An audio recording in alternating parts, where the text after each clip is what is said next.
How are we doing, Stephen? Have we got enough people to get this show on the road? We are right on the cusp. One, two, three, 6. We need Excuse me. one more just to make sure that we have a quorum.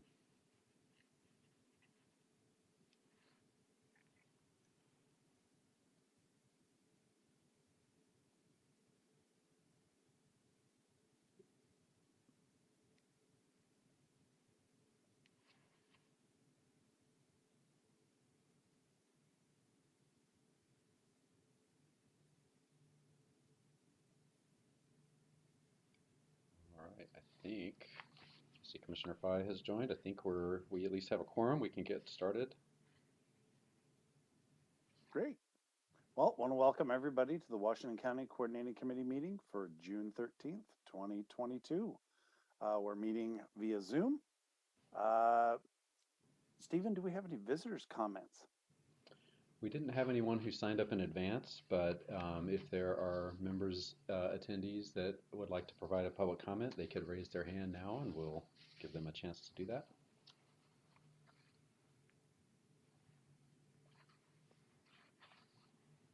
Not seeing any raised hands, sir. Okay.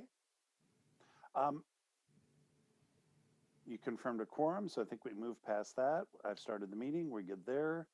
Do we have any alternates today? I think it's all primaries. I don't believe we were aware of any substitutions beforehand. If there are any attendees that may be sitting in place of their representative, you could raise your hand or let us know.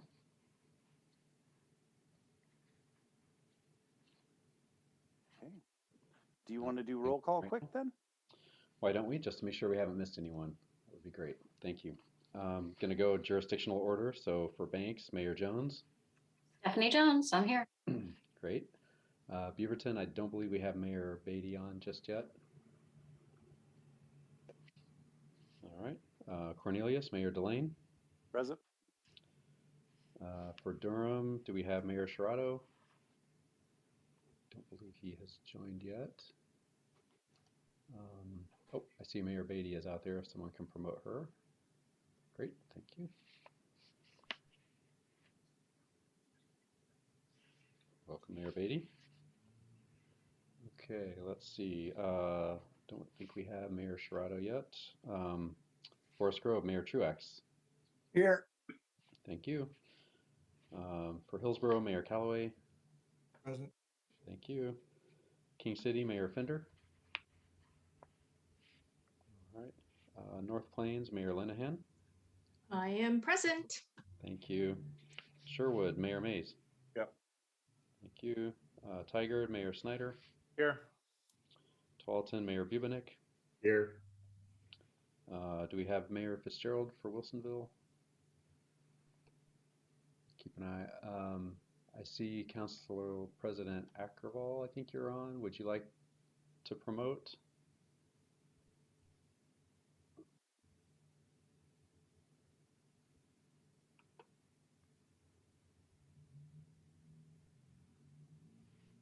I will, Council President Ackerval, if you want to join in, let us know. I think you should be able to unmute.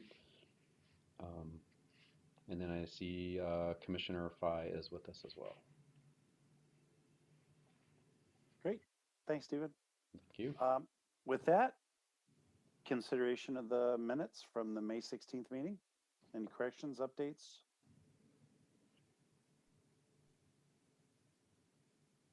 Seeing none, a motion to approve? Motion to approve. I'll give the Second. motion. I was going to give, actually, Stephanie, I'm going to give you the motion, and Terry, I'm going to give you the second. That's why I looked at my screen. That's why I'm calling it. Any further discussion? Seeing none? All those in favor, please say aye. Aye. Aye. Opposed? Abstentions? Looks like it passed unanimously. Okay, that takes us into the TDT expenditure. And this, I don't know who these people are from Cornelius. My goodness. Aaron, do you want to talk about this at all? Yep, let me promote her. Sorry about that.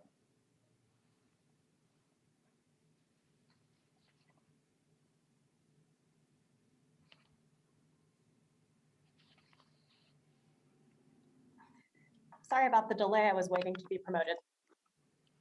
Welcome. I'm Erin Wardell, Principal Transportation Planner for Washington County. Thank you. We have a TDT expenditure request from the City of Cornelius. They are requesting to spend $3.7 million on their South 29th Boulevard project. The county staff have reviewed this request and determined it was eligible for TDT expenditure, and the TAC recommended your approval at their last meeting. Any questions from anyone? Mr. Mayor, Mr. Chair, Yes. I move for approval of the request. Motion by Mayor Truax. Do we have a second? Second by Callaway. Second by Callaway. Great. Any further discussion? Seeing none, all those in favor, please say aye. Aye. Opposed? Abstentions? Passes unanimously. Best presentation ever, Aaron. Thank you. Making up time already. Hey, that takes us into the MSTIP for 23-28 preliminary project evaluation. So we've gotten some updates along the way on this. Now we're getting to another milestone. Let's see, what are we narrowing this down to, Aaron? Is this, or Chris? Is this kind of like from the 400 down to the kind of 150, 200 level list? Is that really what we're trying to get to? Exactly. That's the direction we'd like to be moving. Okay.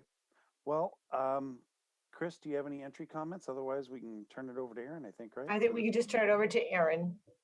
We are Great. looking for a recommendation from you to the board on this list to go out for public comment, and Erin will walk through that, where we are and the TAC recommendation.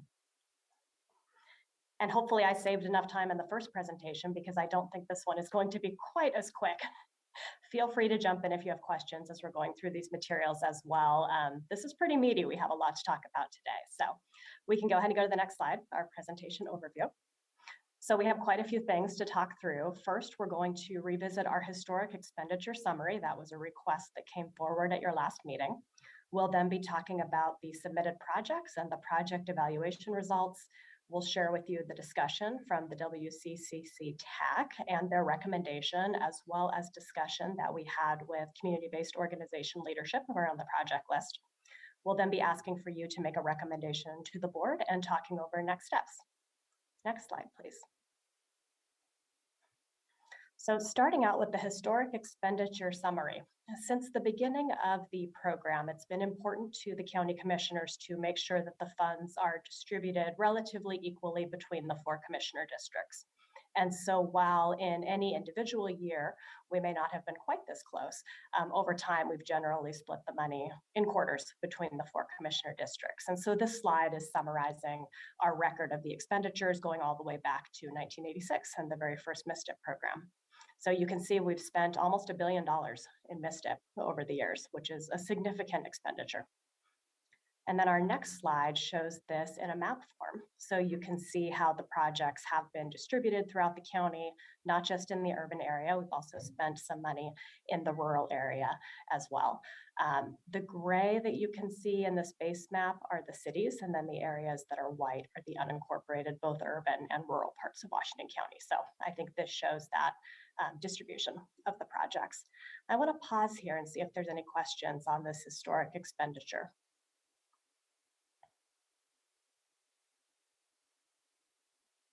I know it's a question that comes up every time we talk about MSTIP. Mayor Callaway. Thank you, Erin. It isn't a question, but just thank you so much. This is great information.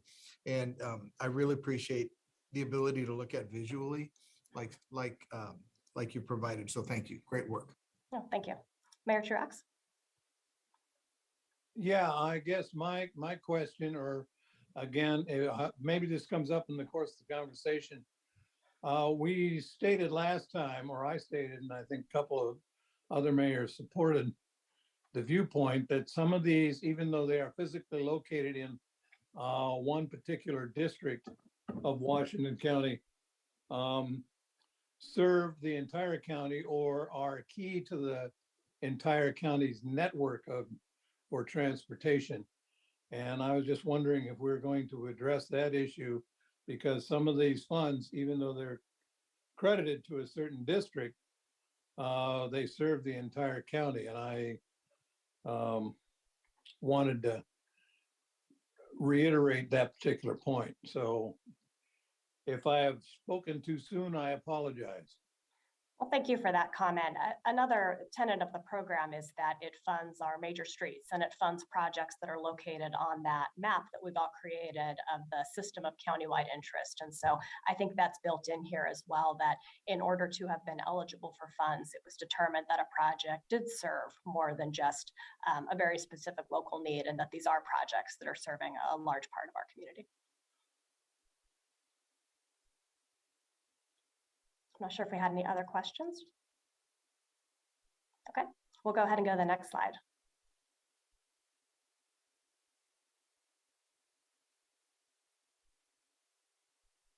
There we go. So these next couple of slides review all of the projects that were submitted by district. And what you're seeing on these slides is a map of the submitted projects, and then the blue that's underneath is our MISTIP equity index. And so you're getting a sense of where the equity areas in our community are compared with the project submittals. So this shows the District 1 submitted projects. As you may recall, we had 12 projects submitted within District 1. Next slide. And here's our District 2 submittals.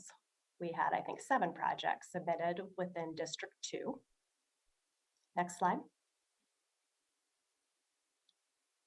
And then this is our District 3 map. Oh, can we go back one?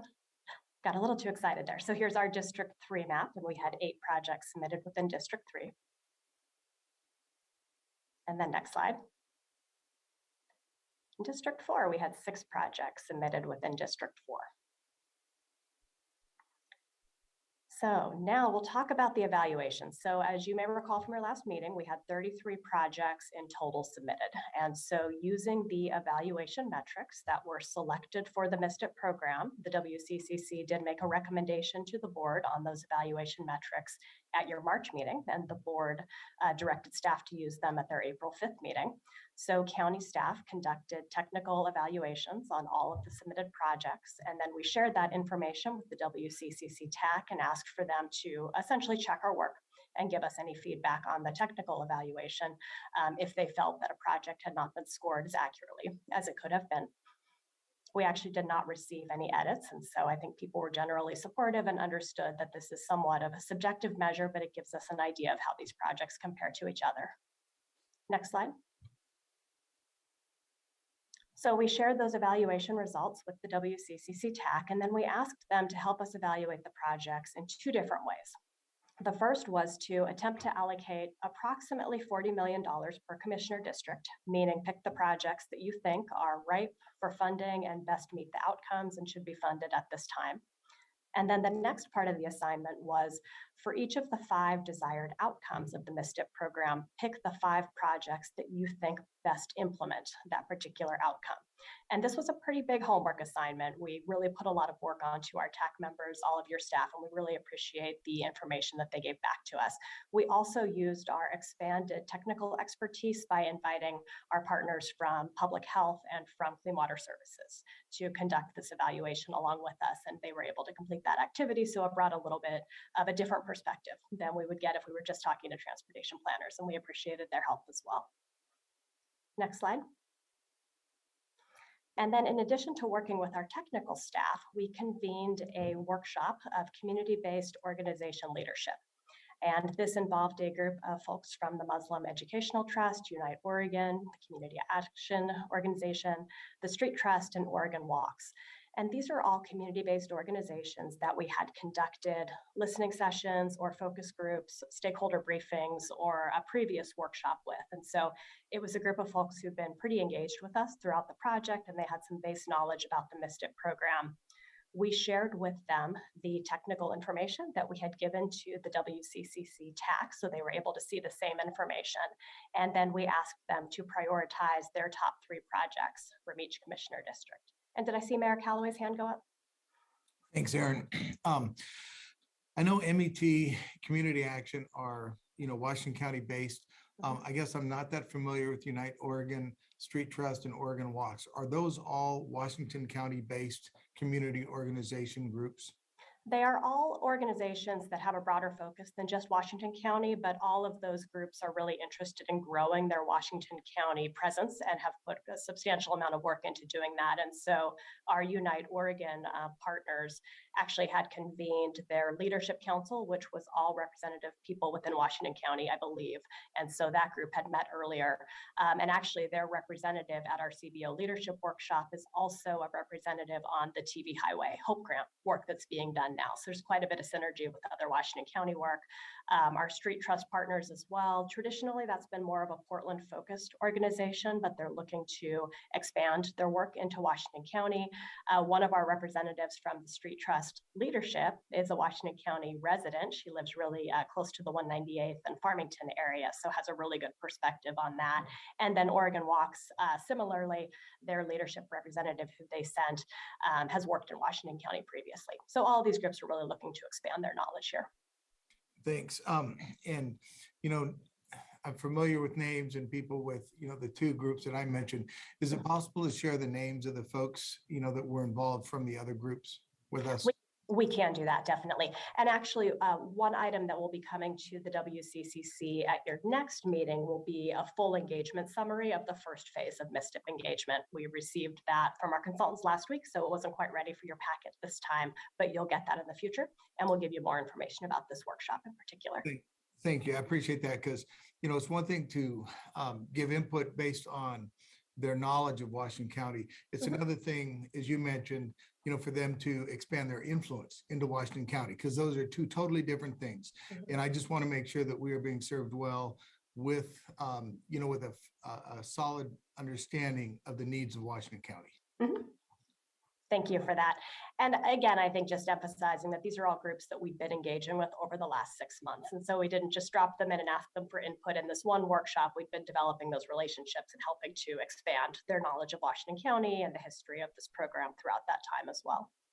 Stephen? Yeah, and I just wanted to add too, our engagement with Unite actually goes back to the Aloha Reedville study and the TV Highway Community Plan, so back to 2012, 2013 timeframe. Thank you. That's a really good point. And they were our consultants on the Aloha Tomorrow project as well. So we continued that Aloha relationship with them there. Okay, so moving into the next slide. So based on, I feel like this is a little bit of an exercise of putting a whole lot of technical information in a blender and then sort of seeing what popped out. And so based on the county staff technical evaluation, based on our equity index, based on the prioritization activities of the WCCC TAC, the outcomes analysis of the TAC, and then our CBO workshop, county staff made a recommendation for a refined project list. And District 1, we had recommended that 5 projects move forward, again with the interest that this list of 12 projects is a lot to go out for community engagement about, and we wanted to refine it down to a list of projects that we thought were best meeting the outcomes and were showing up as a clear community priority. So we had made the recommendation for 5. When we talked about this with the WCCC TAC, there was interest in including 2 additional projects. And so we refined our recommendation based on our TAC discussion. Those 2 additional projects to be considered for community engagement are the Allen Boulevard Complete Street Project, which is design funding only, and the 185th Complete Street Project. Originally, the county submitted the 185th project as a possible construction project, but we refined that back to a design only project. So that would be a $2 million design project, and Allen Boulevard is $2 million as well. And so this was a revision to the county's initial recommendation based on that TAC discussion. It does make for 7 projects, but I think you can see if you look at the scoring that you're seeing that these are projects that are all ranking very highly. There's a lot of interest in them moving forward. And so we thought it really does make sense to go forward with these projects and hear what the community has to say about them. The other project I want to note though is Blanton. As you can see, Blanton scores well. It meets a lot of the outcomes. The reason we pulled Blanton off the list is that when we talked to the board at their last meeting, they agreed that we need to refine this list down, and they thought that the county should probably remove some of our projects that we had put forward. So even though Blanton is scoring well, we know there's a lot of interest in it. It's a collector. some of these other projects are arterials. And so we thought that at this time, it makes sense to hold Blanton and probably consider it for other funding in the interim, or maybe bring it forward as a candidate next time. So I will pause there. Are there any questions on District 1 and the District 1 recommendation?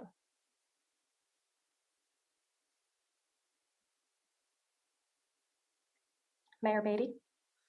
Are you telling me that our loop project rated 0 in the CBO? It wasn't one of the top 5?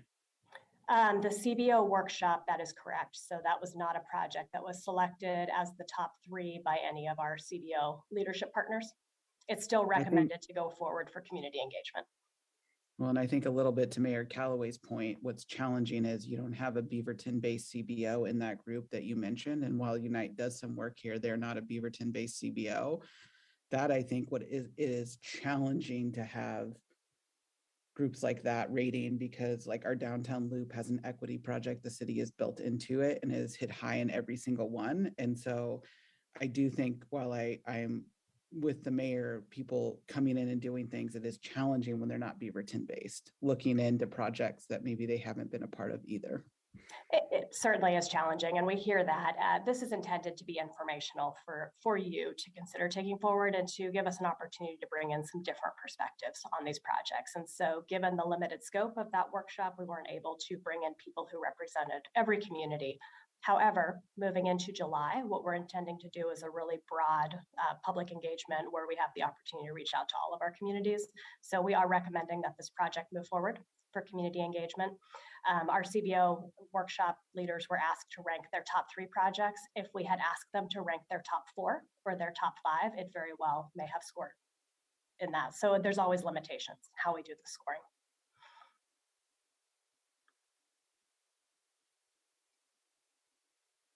Any other questions on District 1? Okay, we'll go on to the next slide.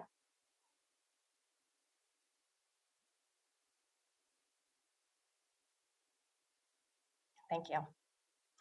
So in District 2, we are recommending that at this time that 5 projects move forward for community engagement. And so this is the Beaverton, Hillsdale, Olson Shoals, the 185th Max Overcrossing project, the 3 segments of Walker Road, then the 123rd to Highway 217 segment, the Parkway to Westfield segment, and the Northeast Walker Road in Hillsborough segment.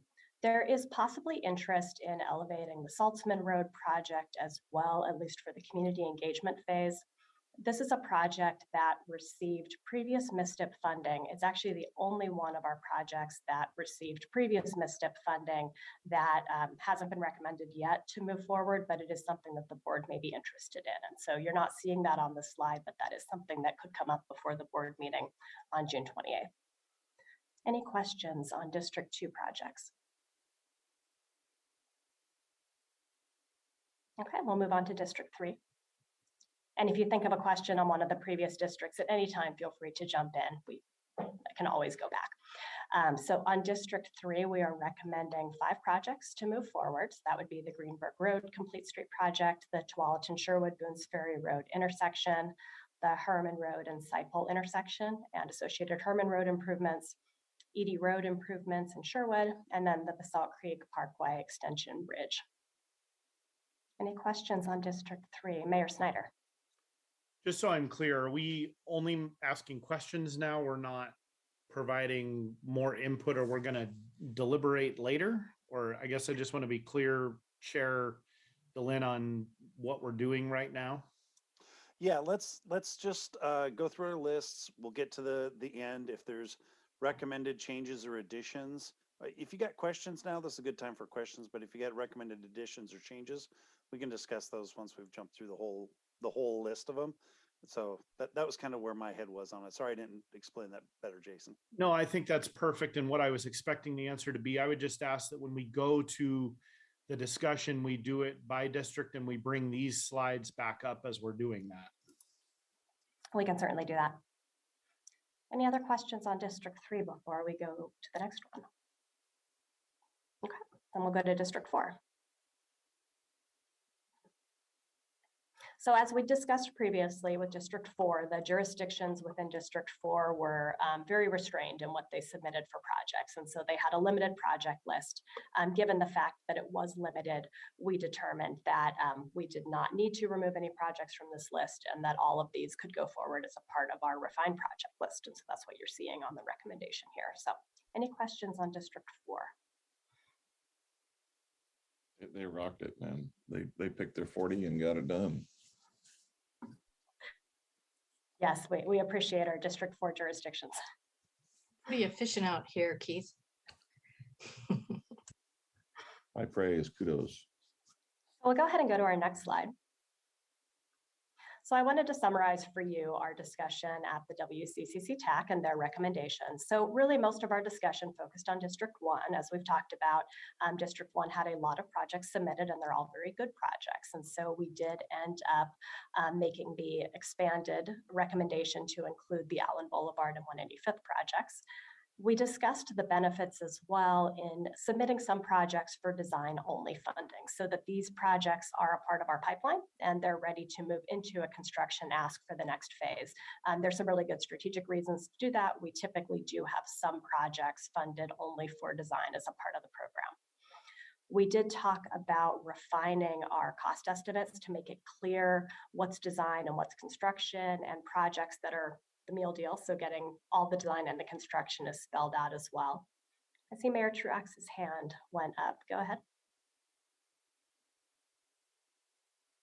So I guess my question is, when we split things out between design and construction, do we run the risk of postponing the inevitable? That when we spend the 2 million or 3 million or whatever million it is on design, aren't we also committing ourselves to 1 or 2 years down the road spending the construction dollars for that particular project? Because I don't think we want to go back and explain why we spent 2 or 3 or $4 million on design for a project that's has no, that we don't, then we orphan and don't care about. So I'm a little bit concerned that we do the design part and the construction part separately, realizing that if we do the design, if we don't do the construction, there's going to be a little bit of a blowback. Any of that make any sense? I think I pick up what you're asking. And so I think the question is, if we're only funding for design, how do we actually construct the project, right? Like, we made a decision that it was important enough to fund the design. We want to get this project designed and eventually fund it. What happens if, as a part of the next MISTIP allocation, for example, that project still doesn't rise to the top to get construction money? And now we have some designs out there collecting dust on the shelf. And that's not really a great outcome for the community either. And I think that is a concern. And so that's something that we need to take seriously when we fund these projects for design. It is a commitment that if it's not funded through MISTIP, we'll be looking for construction dollars through other funding sources. And sometimes that's a very real possibility. There are projects that are designed through one funding program and they're funded for construction through another funding program. It's really helpful to have those designs in hand for, let's say, a federal or a state funding ask as well. We can say, hey, we've got the project designed, we're ready for money. And that makes us a really attractive applicant in most of those cases. So I think there's still some really good strategic reasons to fund design, but you're absolutely correct that then we need to work together to try to find construction dollars later on. And Stephen, go ahead. Yeah, that was a good answer, Aaron. And I just wanted to add too, I think to the same point, one of the things I was going to touch on was Aaron alluded to, if you've got a design, then you firm up a cost estimate, and there may be other funding sources beyond MSTIP that can fund that construction. And I think with increased federal funding on the horizon, I know we talked about that at our meeting last time, that there may be additional opportunities for funding externally. So those are good reasons again to progress with funding the design. And I think more specifically coming back to MSTIP, one of the questions is, does funding design now imply that construction will be funded in a future cycle. And I think that has been a part of our historic approach to this. We have funded design-only projects, and you might think of it as a way of saying this is an important project, but there isn't enough, given all of the needs around the county, it isn't the highest priority to fund both the design and the construction right now. But let's fund the design, and again, as Aaron alluded to, it could be the next MSCIP or some other funding source that could be the source of the funding for the construction. I hope that makes sense. Makes a lot more sense than the person who asked the question originally. So thank you. No, it was an excellent question. Thank you. That is a really good question. I think that's going to be a tough discussion that we have later in the fall. Is we're really dealing with some limited funds here, and how can we best set ourselves up for success with the project list. So continuing down on our discussion, Beaverton staff did propose including the Allen Boulevard project design on the list for community engagement. And then the group discussed that Allen is an arterial, 185th is also an arterial, and it had also scored fairly well. And so we included 185th for project design as well. And as I stated with Blanton, while it performed well, it's a collector. It's also a relatively new project, and we recently did the TV trail concept plan, but it hasn't been out there in the queue as long as some of these other projects. And so it made sense to the county that that be the one that we not put forward for further engagement at this time. So the TAC then recommended the refined project list for public engagement with only those two changes from the county's initial recommendation. So any questions on that? Okay, we'll go to our next slide. So here is the part where we get to the recommendation. And so the WCCC tax recommendation is that you discuss the result of all this evaluation and prioritization work, and then make a recommendation to the board on the refined list. So at this time, we can skip back to District 1 as requested and talk through each district one at a time. Okay, there we go.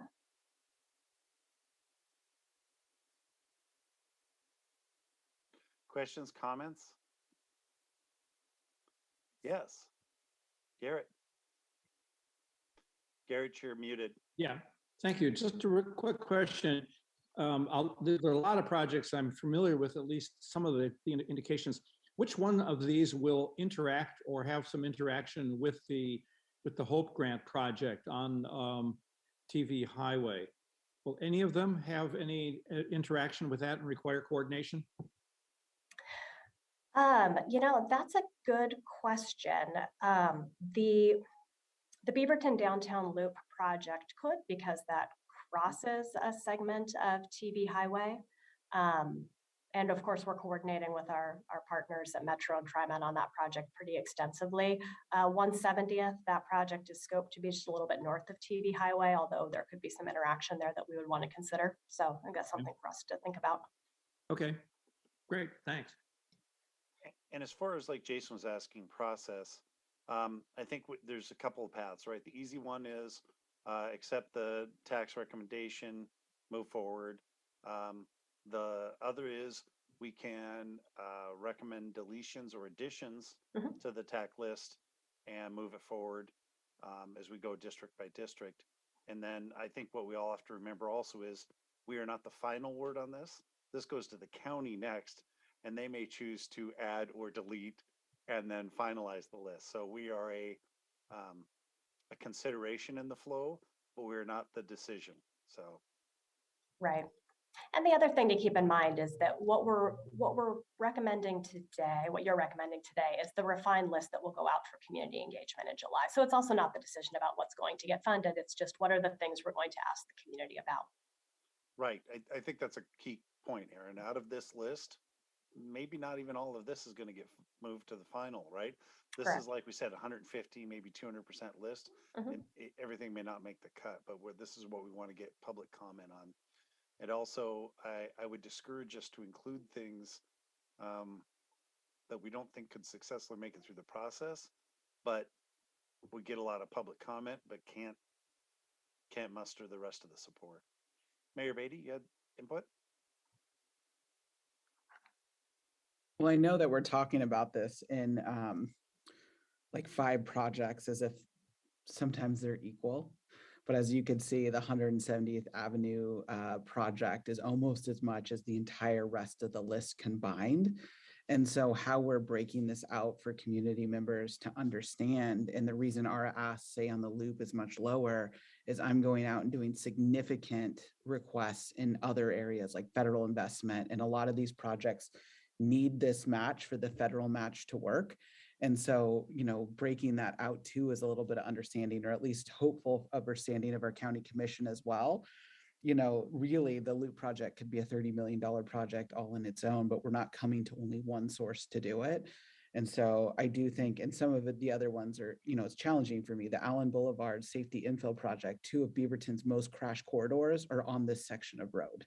The sidewalk infill on this is incredibly important to us, and to have, and so while we're saying 5 projects, if one of the projects is over 60% of the funding for the district, that's a challenging place for me to operate in. And I would just want to caution on these cost estimates. I think some of them are really low for a lot of the projects, and so they're likely to go up. I think 170th is probably a fairly solid cost estimate because we've done a little bit of work on that one previously, but some of these others may be coming in a little bit on the low end. And so I know that's not actually a really optimistic good answer there, because we're hoping they would all be less and we could fund more projects, but unfortunately, I don't think that's the way it's going to go. And we do have our consultant on board to help us refine the cost estimates going forward. So we'll have a better idea after we've done our community engagement of how much these projects cost. But Mayor Beatty, I think you're absolutely right that we need to make that clear to the public as well, that these are different types of projects. Some of them are complete streets projects. Some of them are matches to be able to bring forward additional funds to Washington County, and that's a positive outcome for our community. And some of them will only complete the design, and then we'll be on the hook to try to find construction dollars somewhere else. And a project like 170th, it is a really high dollar amount. Would it be possible to split that into phases? Or would it be possible to bring in some other funding sources in order to complete that project? And so these are all really important points that will inform our discussion as we go through the rest of the year. Okay. With all that, is there any recommended changes, or are we good with pushing forward the District 1 list?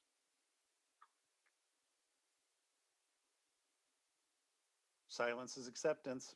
Let's go to District 2, Aaron. Great. Okay, so same conversation on District 2. Are there any? Aaron, can I jump in? I think Mayor Beatty was recommending in addition to the 5 list. Is that correct, Mayor Beatty? I would obviously like to see, when you look at the breakout between what is spent in the city and what is spent in the unincorporated part of District 1, it is really not equal. And so I feel like what the city asked for in ours was a much smaller portion of what the rest of the unincorporated area is. And I feel potentially a little bit that we cities are being maybe not funded at the highest rate as the unincorporated area. And that is the work of cities of doing all this work. So it is challenging for me to see not the parity between what is spent in the city part of my district and what is spent in the unincorporated part of District 1.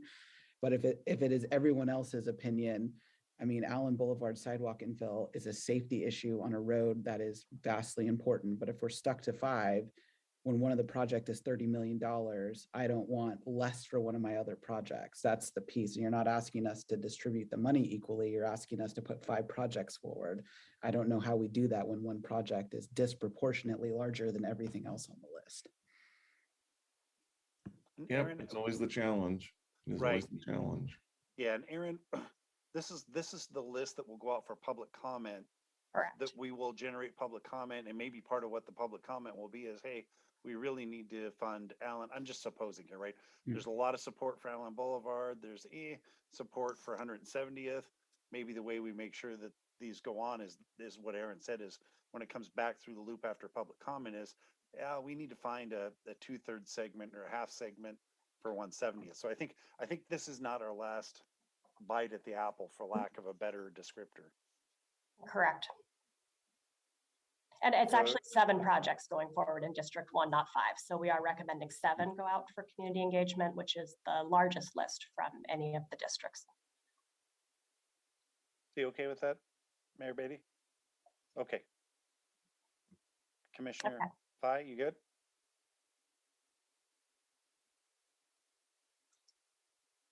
Okay, District 2. We got 5. We got the list of ones here. Any additions, changes, deletions? Anybody want to delete any of these recommended projects?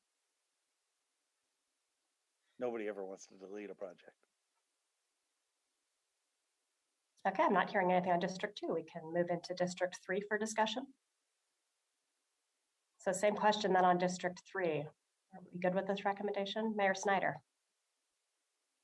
I'm going to make some comments, and this is contextual. I don't think there's really a risk of the Greenberg corridor complete street project not making it, given the way it's been evaluated, not making it to the outreach step in the process. But I also want to make some comments about it and just about things I'm hearing already about that project. And I frankly want to maybe bring attention to and maybe remind some folks, because one of the things I've heard already from multiple places is, this project specifically, Tigard's basically asking for too much money for that project. And I want to point a couple things out about that. First of all, it is a substandard arterial in the middle of a regional center area, the Washington Square Regional Center. It's also, I don't expect there to be completely equitable funding between cities and everywhere else. And I also agree with Mayor Truax and Mayor Callaway and Mayor Beatty that, some of these projects serve more than just their individual areas. But I do want to point out that in the 2016 MSTIP 3E funding cycle, within District 3, almost 80% of the funds, $31.5 million, were spent on Twalt and Sherwood Road as one specific site. And during that same cycle, Tigard received about 13% of the funding in District 3. And so in that context, and when I look back to 2012, MSTIP 3D, Tigard received about $10 million. Again, I don't expect perfect equity, and I'm not asking for that. But in that context, I'm just going to continue on behalf of my entire community to completely reject the concept that $21 million for what needs to be done in the highest equity need. If you put the equity map for District 3 back up, I think it's pretty clear that this project is fat in the middle of the most equity needed project that's on the list by and far, the way it's described. And that actually brings me to the second point that I've heard a lot of feedback on, is that, compared to the rest of the county, while the equity needs may be great in this area within District 3, this is not a major equity need if you put it sort of up against the rest of the county. And if you put the District 3, can we put the District 3 equity map back up? Is that possible, or is that too difficult to get to? No, we can do that. Can we go back a few slides to the one that shows the District 3 submitted projects? Because it really makes the point in my mind, just in the visual. There it is. About where, so the project's in the upper right-hand side of that slide. And, there's some other areas in District 3 that are similar, but probably not as large and as concentrated and as populated as that one. And some of the other projects are not even in an area that's got nearly as significant equity needs within District 3. So I just want to point that out, and I'm going to continue to probably make these points to remind people about them. And I know that's not necessarily needed for today, but I feel like the whole group needs to hear those comments, and you're all going to continue to hear them, especially if I continue to get the same kind of feedback that I'm hearing. Thank you for listening. Thanks. So I heard comment, but I did not hear any change recommendations. That's correct. Okay. Any other feedback on District 3? I think Councilor Rosenthal's hand is up. Oh, yes, he does. Thank you. And Mayor Bubenik as well, too. I think Mayor Bubenik, I'll let him go first, please. Thank you. My only concern is on the feedback loop on project 301, the Basalt Creek Parkway extension, the bridge will be dumping additional traffic onto Boones Ferry Road. Boones Ferry Road is going to have significant growth on it with our Autumn Sunrise subdivision coming in and SEPA, building their facility. So we have significant growth on our southern border next to Wilsonville. And Boone's Ferry Road is not gonna probably be up to the task. It already is not up to the task. So when that public comment, I'm going to be very interested to hear from my residents on how they feel about having that Parkway extension completed without improvements on Boone's Ferry Road itself and its ability to absorb the additional trucks and cars will be heading towards I-5. It's just a comment, not a question. Thank you. Well, Frank, do you think it warrants putting it in the list of things that is asked? Because if it's off, if it's in the unhighlighted area, right, it's not going to be in the list of asked or characterized for comment.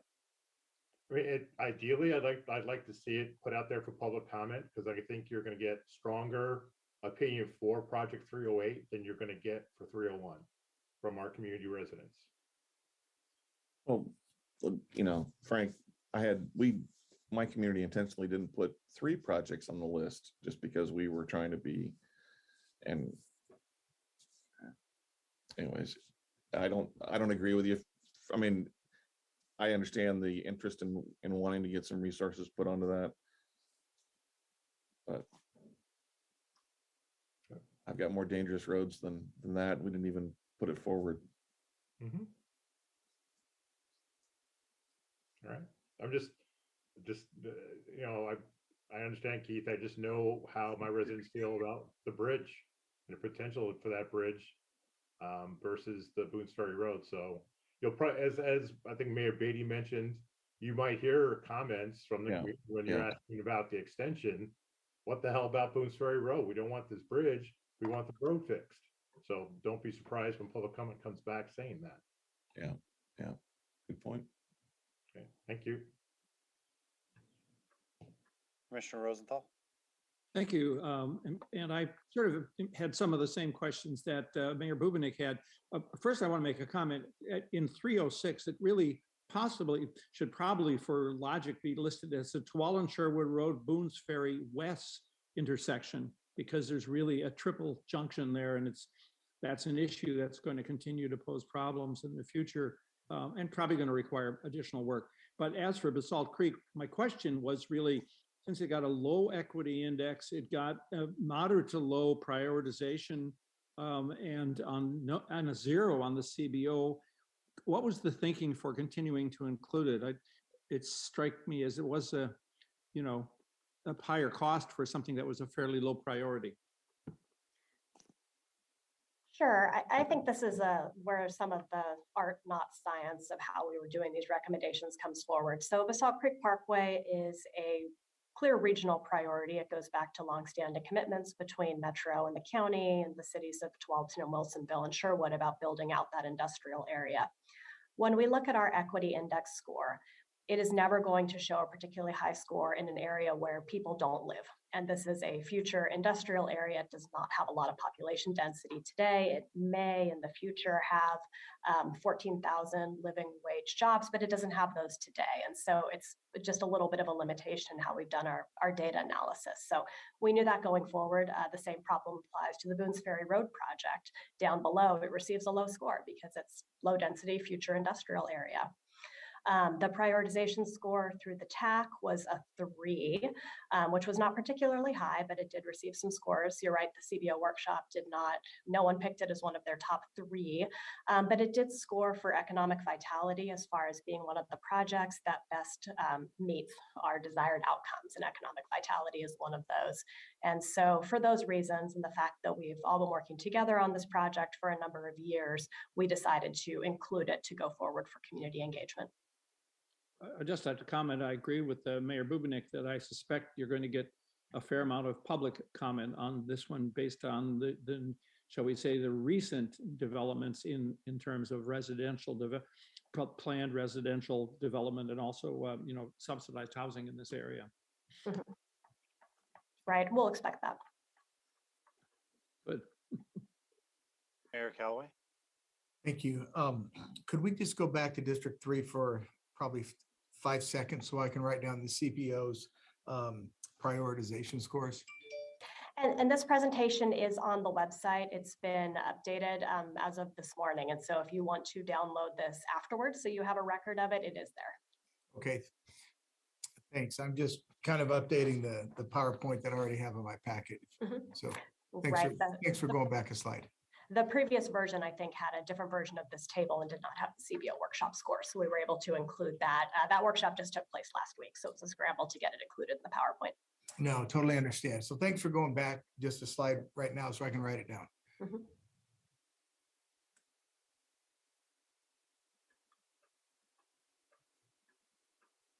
And I think, I know Mayor Truax, you have a question or a comment. I wanted to just add on a little bit about Basalt Creek Parkway and the Boones Ferry improvements. So in our conversations with the city of Tualatin in particular and community members around Basalt Creek Parkway, we're definitely aware of the concerns around Boones Ferry Road, south of Basalt Creek Parkway in particular, and are looking at opportunities to make some interim enhancements or improvements, if you will, to traffic flow on Boones Ferry Road that could be implemented in conjunction with the Basalt Creek Parkway project. We think at a relatively low cost. There are some longer term needs that are contributing to the congestion there that really get back to the backups on I-5 really going southbound. And so there's a certain limited subset of things that we can work on at the sort of the city county level, but then there are bigger issues down there that relate to the highway capacity constraints in that vicinity as well. And I would say too, on Boones Ferry Road, there are some additional development parcels on Boones Ferry Road that will actually be conditioned and required to construct additional road widening there that will again provide additional capacity. So in many cases where we know that development can absorb costs for future improvements, that oftentimes will be our preference, would be to let the development pay for that, and then in many cases they receive credits against payments of their transportation development tax in lieu of because they have constructed those eligible improvements. Cool. Thanks, Stephen. Thank you. Mayor Truax? Yeah, could we go back to the slide for District 3? Raises a couple of points I think that I've addressed earlier. One is we're looking at 25 million for construction of Boones Ferry. Now, I don't have an encyclopedic memory. Can't remember when we talked about the design for Boones Ferry Road, if that was part of the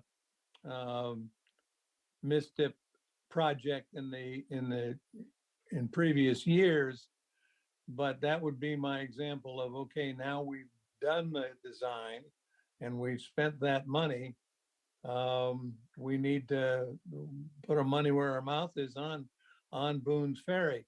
The other thing is that I saw the parentheses on the Basalt Creek Parkway extension, match funding only. That was one of the projects that Commissioner Rogers was pushing with particular zeal, if I can speak out of class here, during the JPAC visit last week in Washington, D.C. He was very concerned about Basalt Creek and looking for federal matching funds for that. So this is, I think, one of those projects where we are with intention and purpose moving forward to get federal matches for this particular kind of project.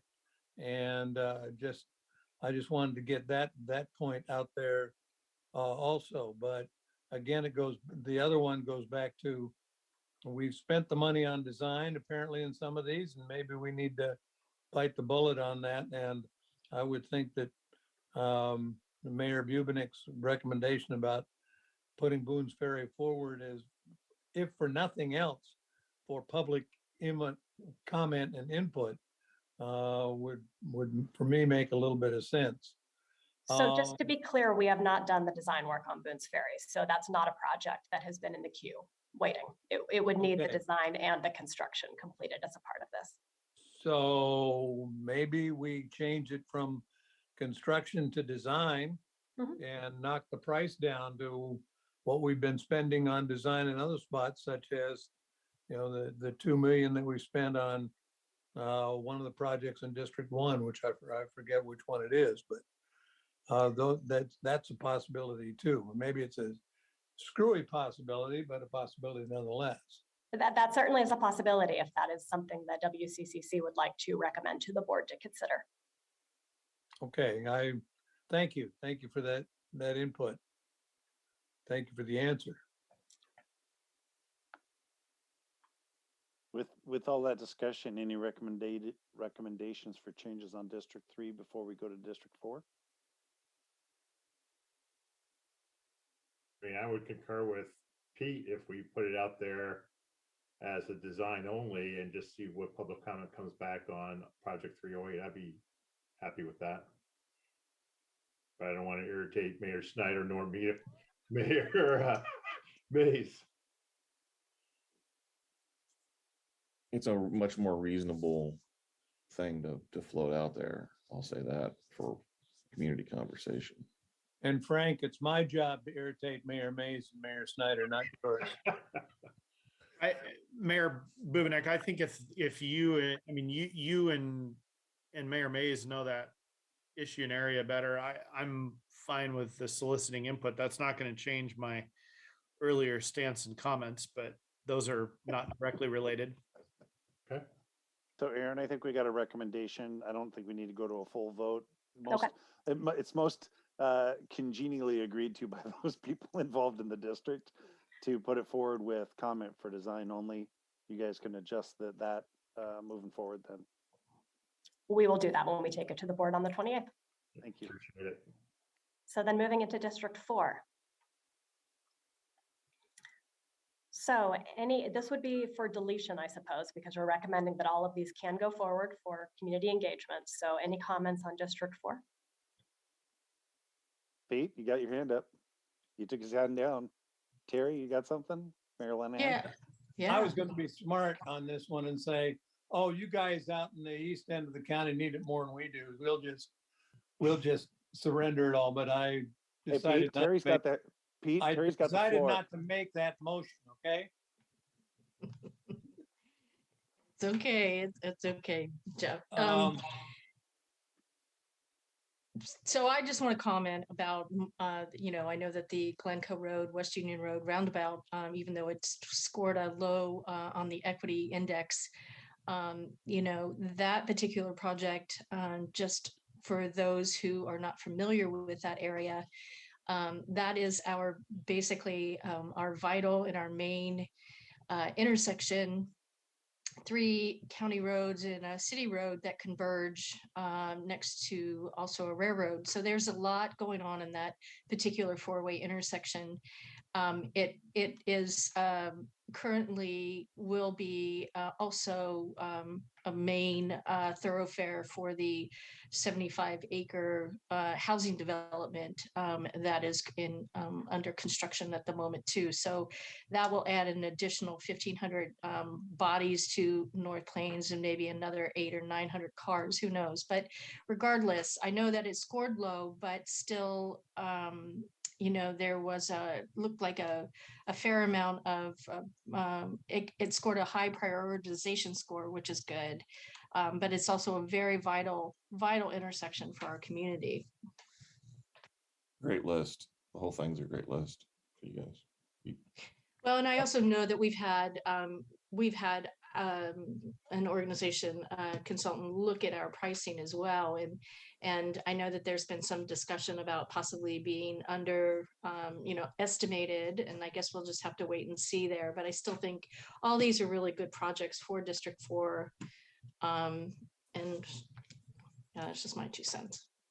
Yeah, and I know I've said this before with some of the other comments, but regarding the equity index score, this is a growth area for North Plains. And so if we recalculate that equity index score, even just 2 years from now, it's probably going to be a different number than it was today. And so there's some limitation in our data. And that's part of why I think of this as putting a lot of information in a blender, because some of these pieces of information are more valuable in some cases than others. Yeah, I would say it's an opportunity to be forward-looking instead of backward-looking, right? You look at the 19th Avenue complete street, that's a backward-looking, right? That is one of our most dangerous intersections there at that Fred Meyers and 19th and Davis, and it's needed to be addressed for a long time. I think Terry's, Mayor Lenahan's area, they're actually looking forward and going, hey, we've had some problems with this intersection. It's going to get notably worse. How do we make this better before it turns into a bigger problem? Right, and being able to look at what other districts have done with their problem areas also gives us an opportunity to learn from past mistakes and try to anticipate the future growth as well. Yep. Mayor Callaway?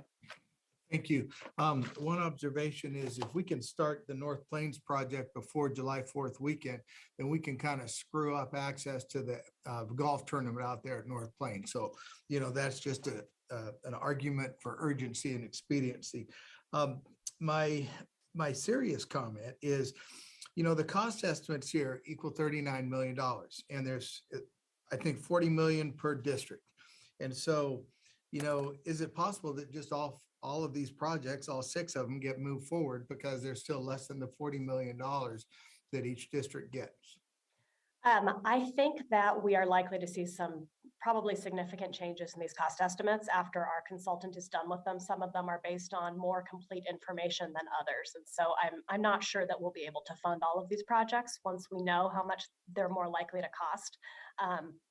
But that is a possibility. We'll see. Maybe we'll be surprised when the cost estimates come in. Mayor Truax? Thank you. I've got a couple of off the wall points here. One, Mayor Delane talked about looking forward and looking back projects. I guess my definition of looking back is Project 401, Wren Road and Sussbauer Road, that intersection construction. We all know, those of us in the west end of the county, all 6 of us, that's a pretty dangerous intersection because it's not a 4-way stop. I think Sussbauer can sail on through the intersection while Wren Road has to stop and look both ways. And the angle is difficult there. But I keep on thinking, why would we want to spend $7 million on a road that is, and farmers of the world forgive me, but is in the middle of farm country, and commuters don't belong on that road. So maybe we start looking at making, I don't want to say, and this is harsh, so I guess I will say it, making it more difficult for people to use that road as a quote shortcut so they can avoid the roads that we have designed for commuters to use from the west end of Washington County, i.e. Forest Grove and Cornelius, to get out to Highway 26. But people will avoid Cornelius Shefflin in an effort to save a couple of minutes here and there and go along a road that was never, I don't think ever designed for that kind of commuter traffic, for cars going 55, 60, 65, 70 miles an hour down those roads, just because they happen to be straight and the only thing in the way is the occasional dead skunk or farm machinery. And putting commuters and farm machinery on the same road is, to me, a deadly combination. So I guess I have a little bit of angst about spending $7 million on that. I won't stand in the way of this one, but that's my concern. The other one is that these all ought to score high on the equity index. Western Washington County does have a bit of an issue with equity as far as how well the people in Washington in our end of the county are doing. Our average income is a little bit lower than other parts in the county. Not that we don't have other opportunities, but it just seems to me that when we talk about equity, when we talk about diversity, when we talk about inclusion, that sometimes the people who are economically challenged sort of get left in the dust, and that concerns me. So I'm just I'm thinking that Wren Road, Sussbauer Road, there's probably got to be a lot more conversation on that one to convince me that it's worth $7 million to fix that up, possibly at the cost of the West Union Glencoe Road roundabout in North Plains. These, again, we have to educate the public that some roads are designed for commuter traffic and for moving rapidly from point A to point B, or safely from point A to point B. And others are roads that are designed for use in that particular area. We don't, for local use. And I would put Suspower and well, I put Ren Road in that category. I'll shut up. Thank you. Thank you, Mayor Truax. And the cost estimate on that project really does reflect probably a rural roundabout treatment for that intersection, because the county tended to submit the higher cost estimates for our projects. I'm a cautious person. That's just the direction I tend to go when I'm thinking about cost estimating for projects, assume it's going to be expensive.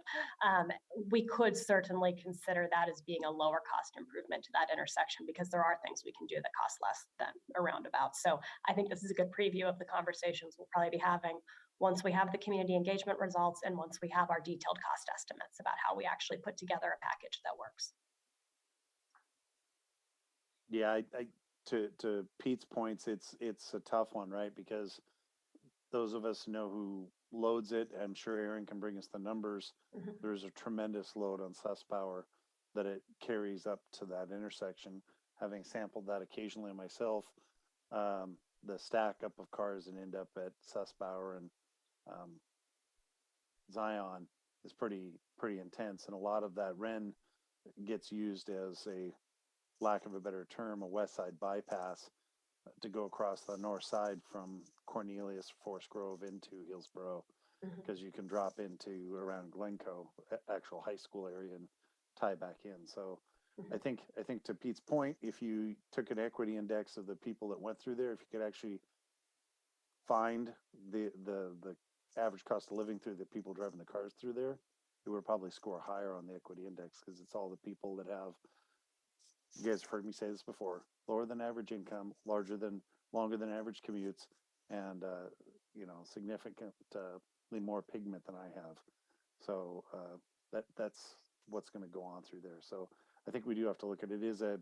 I think the county probably brought it forward because of its high crash incidents, right? It's right. Thank goodness it hasn't scored the points that Highway 47 has with Pete's areas with the fatalities, but that's because I think people haven't killed each other in the intersection as much as they've crashed each other in that intersection. So, well, Pete and I are in an argument over whether we include or don't include Red and Suspower. That's about the only argument. So I'd suggest we move it forward with it, and we'll see what the public comment comes back like.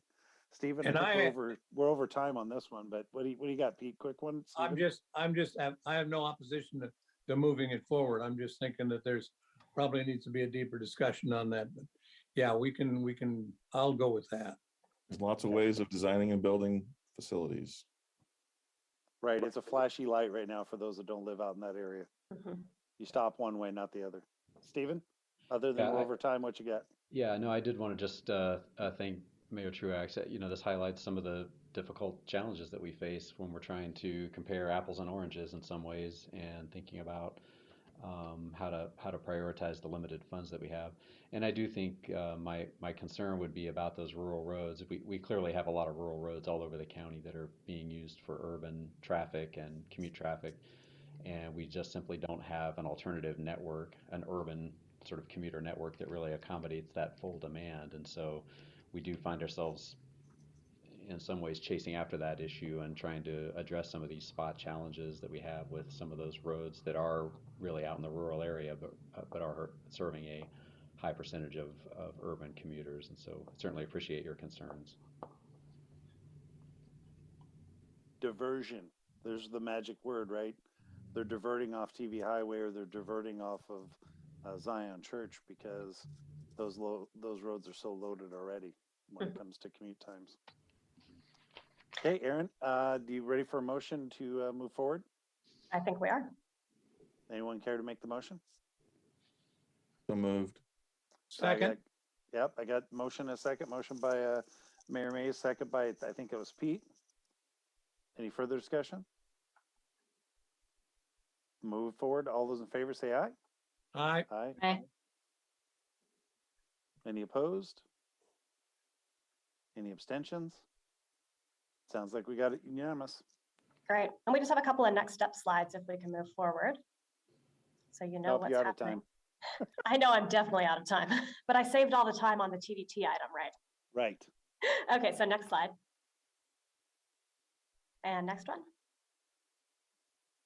Here we go, next steps. So in June, we had the TAC review the evaluation results. We talked about that, and you just made your recommendation to the board. So we'll be going to the board on June 28th for their authorization to move forward with community engagement. And then in July, we'll be doing that community engagement.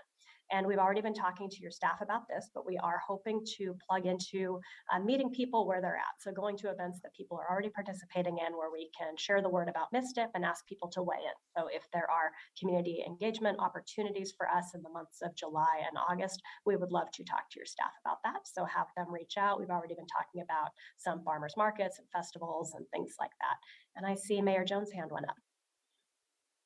Well, and National Night Out is beginning of August.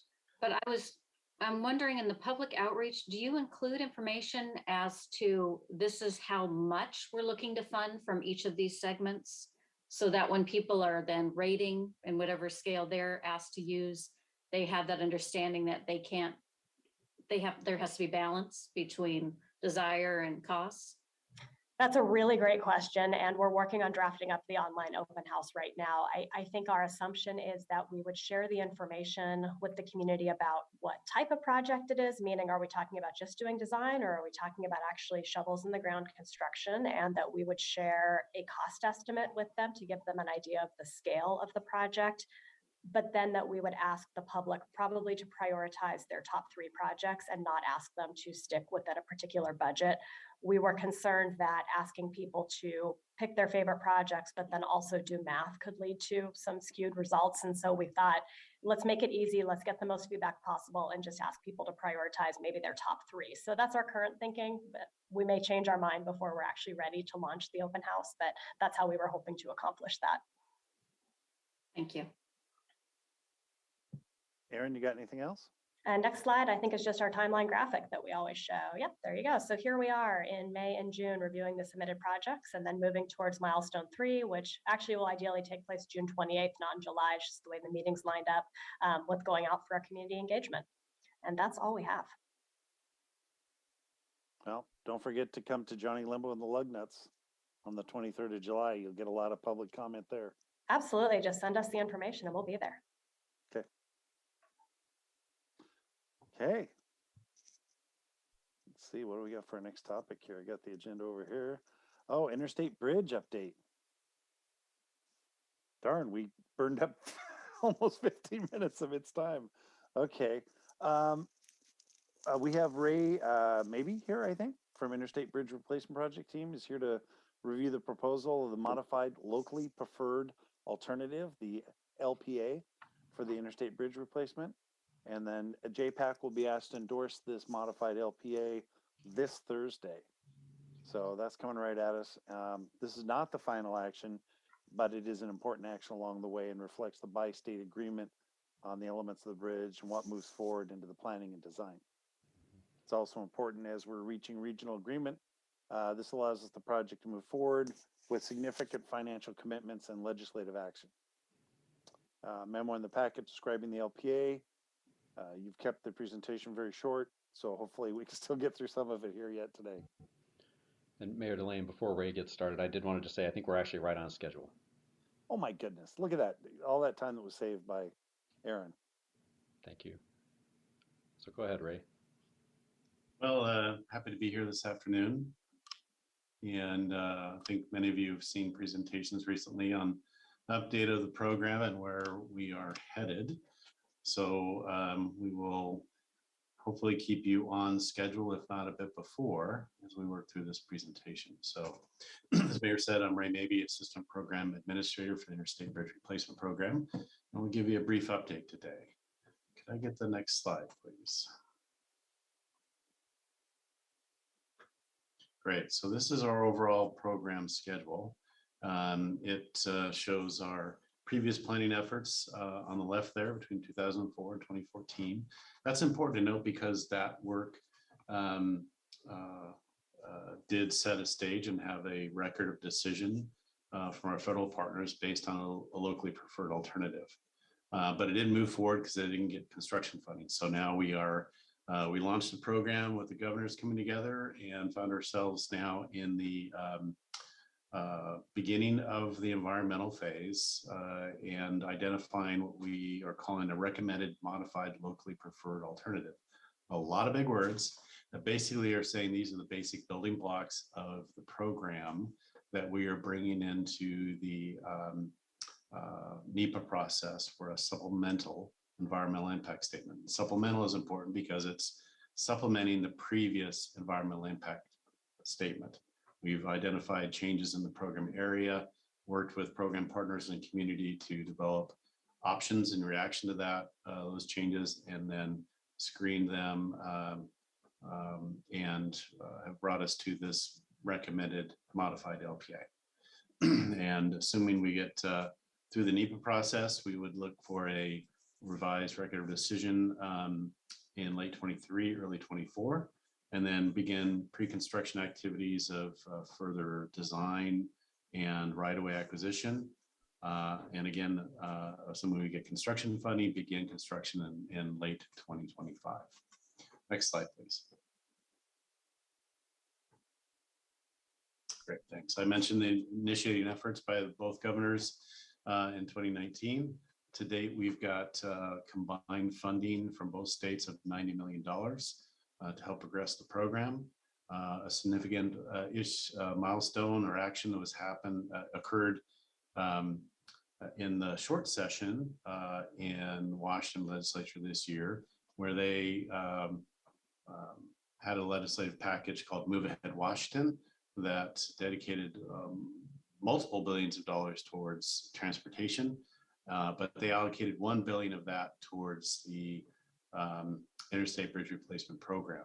That's a significant action by the Washington legislature, and we look forward to seeing how those funds get allocated as far as funding source in this next legislature.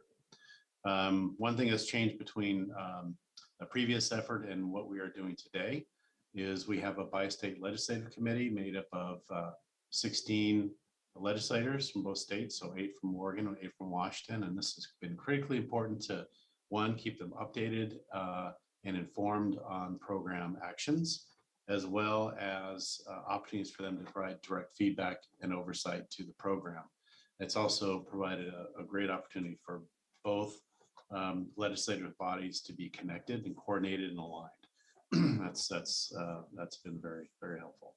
And then the partners of the program that are helping ODOT and WashDOT lead this program are the 2 transit agencies, the 2 MP metropolitan planning organizations, the 2 cities, and the 2 ports. Next slide, please. This is our oversight and advisory group chart. It's important to see some key points in here. We do have 2 advisory groups. One is a community advisory group and one is an equity advisory group. We believe that equity advisory group is a unique group for mega projects. It's helping us center on equity, define equity, and help create specific screening criteria and goals for the program.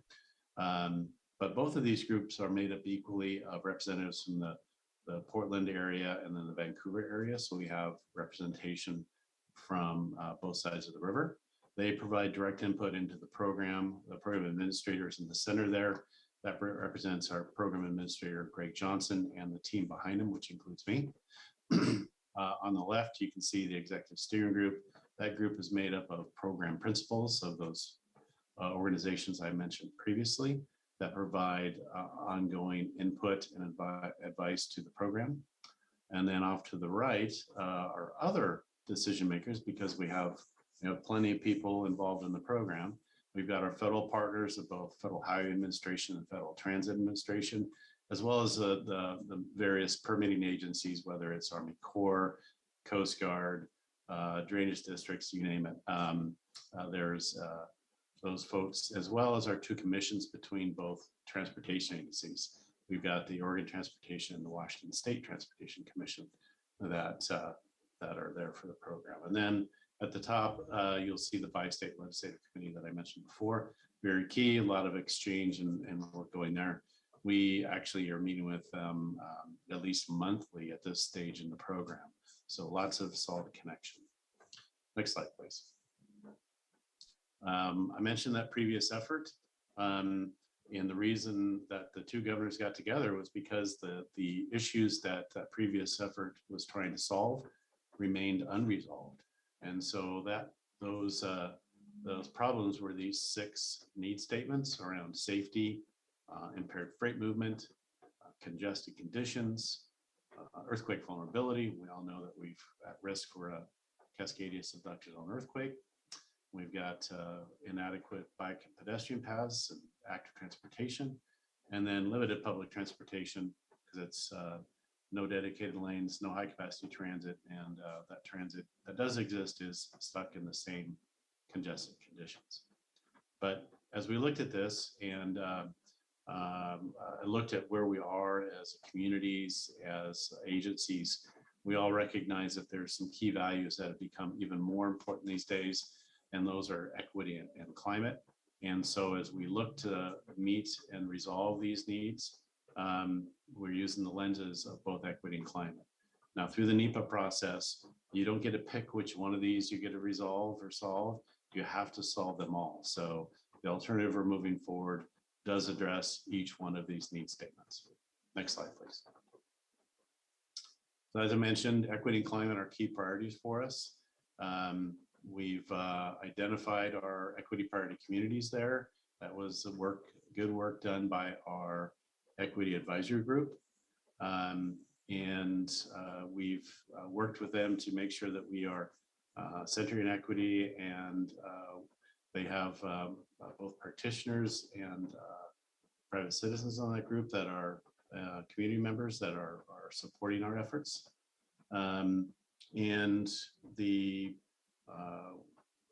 It's kind of the same thing for our climate. We've got a principal equity officer and a principal climate officer on the program.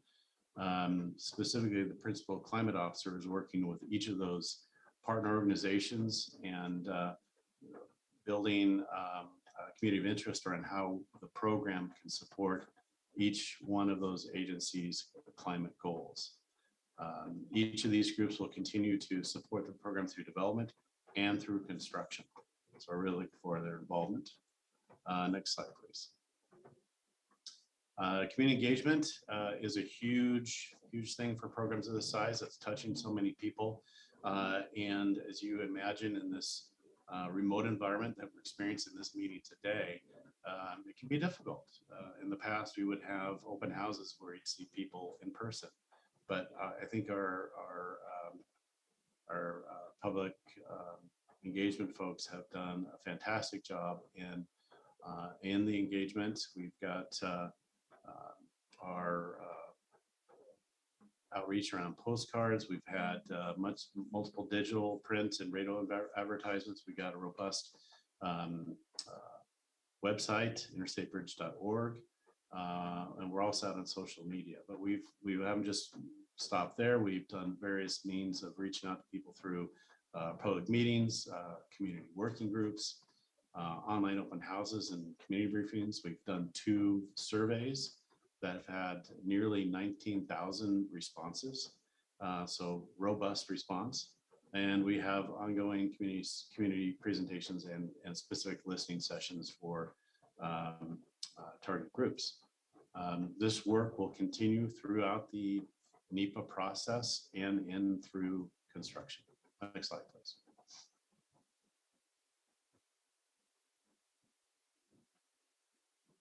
Thank you.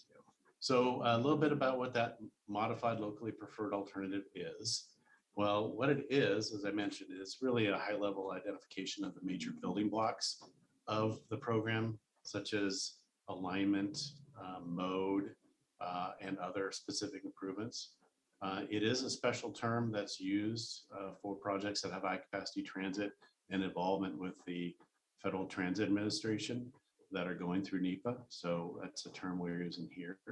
And it signifies an early agreement of those major building blocks by the program partners. But what it isn't is a fully defined alternative. We are about 2% design, so there's lots of work to do. It is not final design. You'll see those typical milestones that are far ahead of us. If we're at 2% design, we have quite a bit to go to get to that 30%, and then 60, 90, and then construction documents. That's definitely not the end of analysis. As you take these into the NEPA process, we'll continue to study them for effectiveness against the need statements and how they resolve those, as well as understanding the impacts and benefits and how we can avoid, minimize, and mitigate, which means further design refinement will happen. And it's definitely not final approval. There's additional points in the future for significant input. Next slide, please. So this is what is comprising the recommended modified LPA. There's key elements here. We have the main river crossing, a bridge replacement over Columbia River. So that is important. But we've also got some key elements besides those that are part of the LPA. One is looking at Hayden Island. We understand and have heard from our community members there, as well as businesses and others, that dropping a footprint on the island would be beneficial. And so the partial interchange provides access to Hayden Island from the north via the interstate. So there's an on-ramp north and an off-ramp south. But access to North Portland happens through that gray line on the right side of the bridge, right kind of by the shared use path. There's a line there that shows that. So that gray line is a local access bridge over North Portland Harbor, which also includes a shared use path. And that provides local access to North Portland from the island, which connects you to MLK, Marine Drive, and then to the interstate underneath Marine Drive interchange, which is underneath that full interchange marker there. So that allows local trips to stay local, which is important to minimize traffic on the interstate. And if you look on the other side of that, you'll see the yellow line. That is the chosen high capacity transit mode of light rail, which would extend from the Expo Center over North Portland Harbor to a transit station on Hayden Island, and then across the Columbia River down into Vancouver. One change that we see there is that the alignment for the light rail will follow along the interstate and then stop at Evergreen. Before it went on a couplet in downtown Vancouver, which right now is being used by C-Trans Bus Rapid Transit. When the previous effort stalled, the C-Trans kept developing their system, and they've got a robust and successful bus rapid transit system that the light rail will tie into in Evergreen. Another aspect of the LPA is the number of lanes on the bridge. There are 3 through lanes to the north on the interstate and 3 through lanes on the south. And so we'll continue those 3 through lanes all the way through the program area, but we'll add an auxiliary lane between Marine Drive and Mill Plain. Those are the 2 interchanges that serve the ports, Port of Vancouver and Port of Portland. And that auxiliary lane will allow for the movement, the weaving and merging of traffic as it comes on and off the interstate to the different interchanges between those areas. It also allows movements that want to stay local and maybe go from one interchange to the other and not get into that through traffic. So you can have traffic stay on that auxiliary lane and then get off on the next interchange. And then lastly, variable rate tolling is a funding component of this program. The programs of this size and complexity look for multiple sources of funding, not only state, federal, but then also some sort of user fee, and typically that is tolling.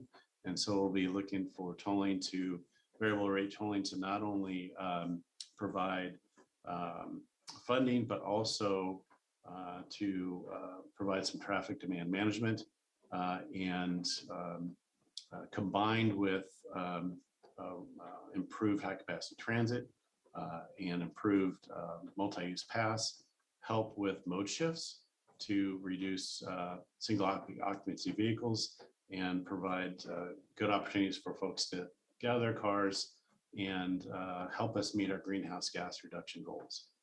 And at the bottom there, you can see several of the benefits that we found for this recommended modified LPA. Next slide, please. So where are we headed?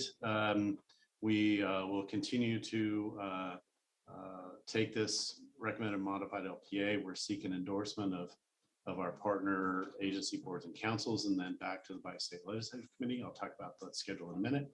But we'll take that into the NEPA process and work towards developing a draft environmental impact statement. We'll quantify those impacts and benefits and how we've, like I said, avoided, minimized, or mitigated for those. That is a very public process, so there'll be further opportunities for engagement. And we'll do that continued design refinement, looking for that revised record of decision. Next slide, please.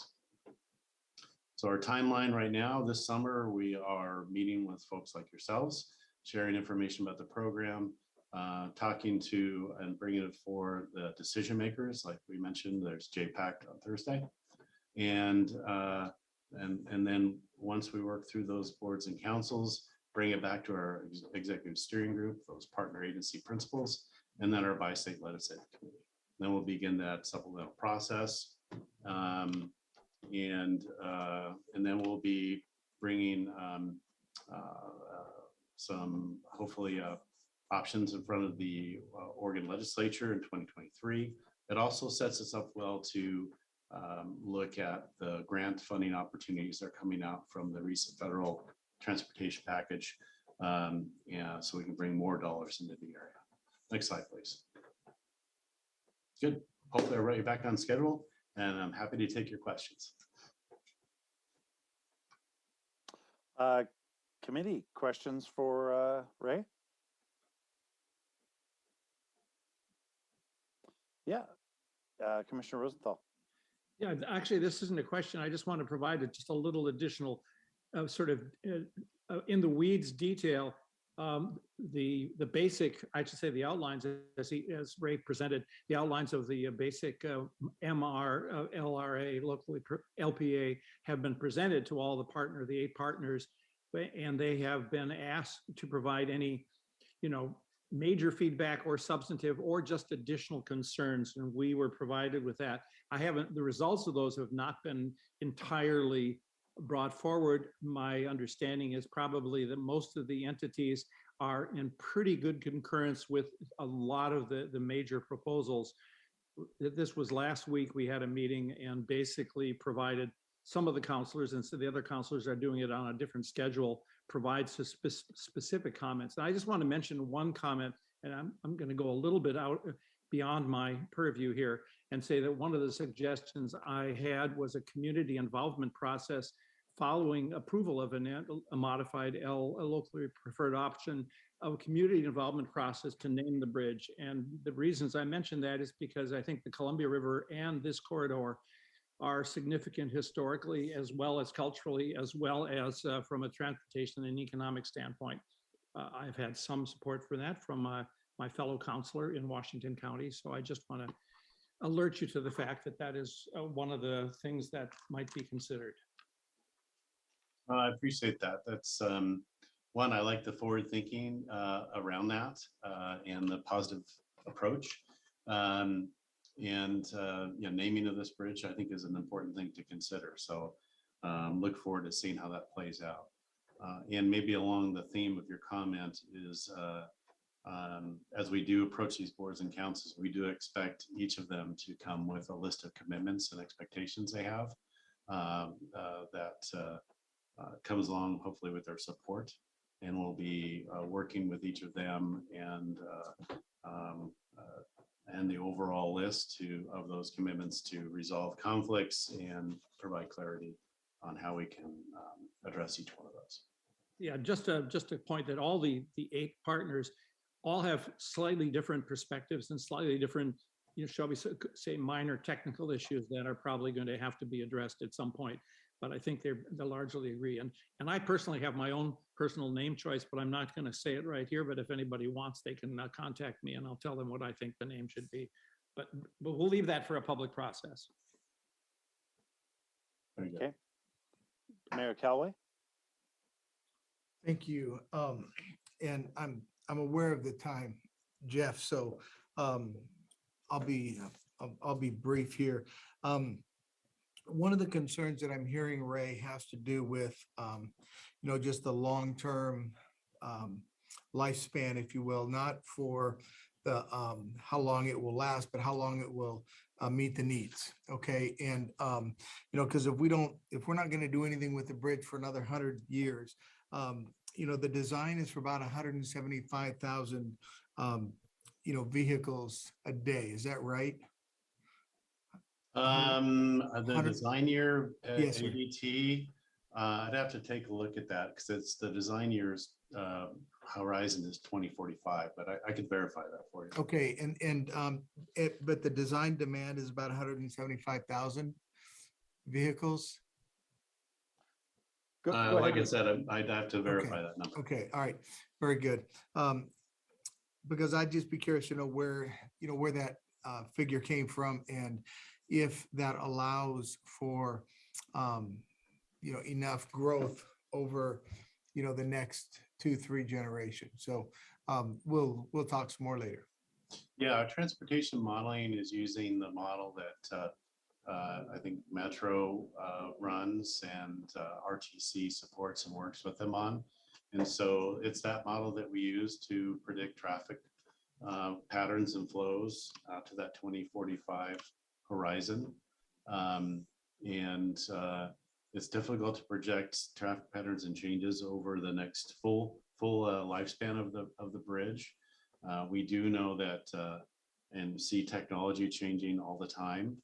We've got cars that are now connecting and talking to each other, and that will become even more robust as time moves forward with connected and autonomous vehicles.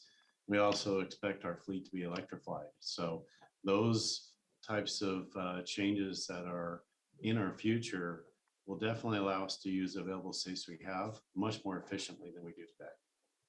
And so those are things that you just can't necessarily count on quite yet because they're happening in the future, but we know they're happening, and we know they're happening at a pace that kind of makes a lot of us uncomfortable. It's happening so fast, but exciting as well. Coordinating committee, any feedback for Steve or Nafisa for JPAC? Things you want them to carry forward?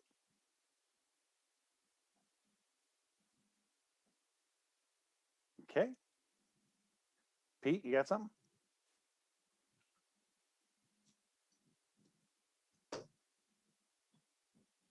I'm beginning to hate my iPad. We'd have a letter tonight in our consent agenda at the Forest Grove City Council meeting sent to Senator Beyer and Representative McLean, who are the Oregon representatives, some of the Oregon representatives on that bi-state committee, urging to provide the leadership necessary to keep this project on track, on time, and fully funded. This was obviously a big discussion topic, and Mayor Callaway can probably second me on this, that when the JPAC crew went back to Washington, D.C., have the conversation last week, U.S.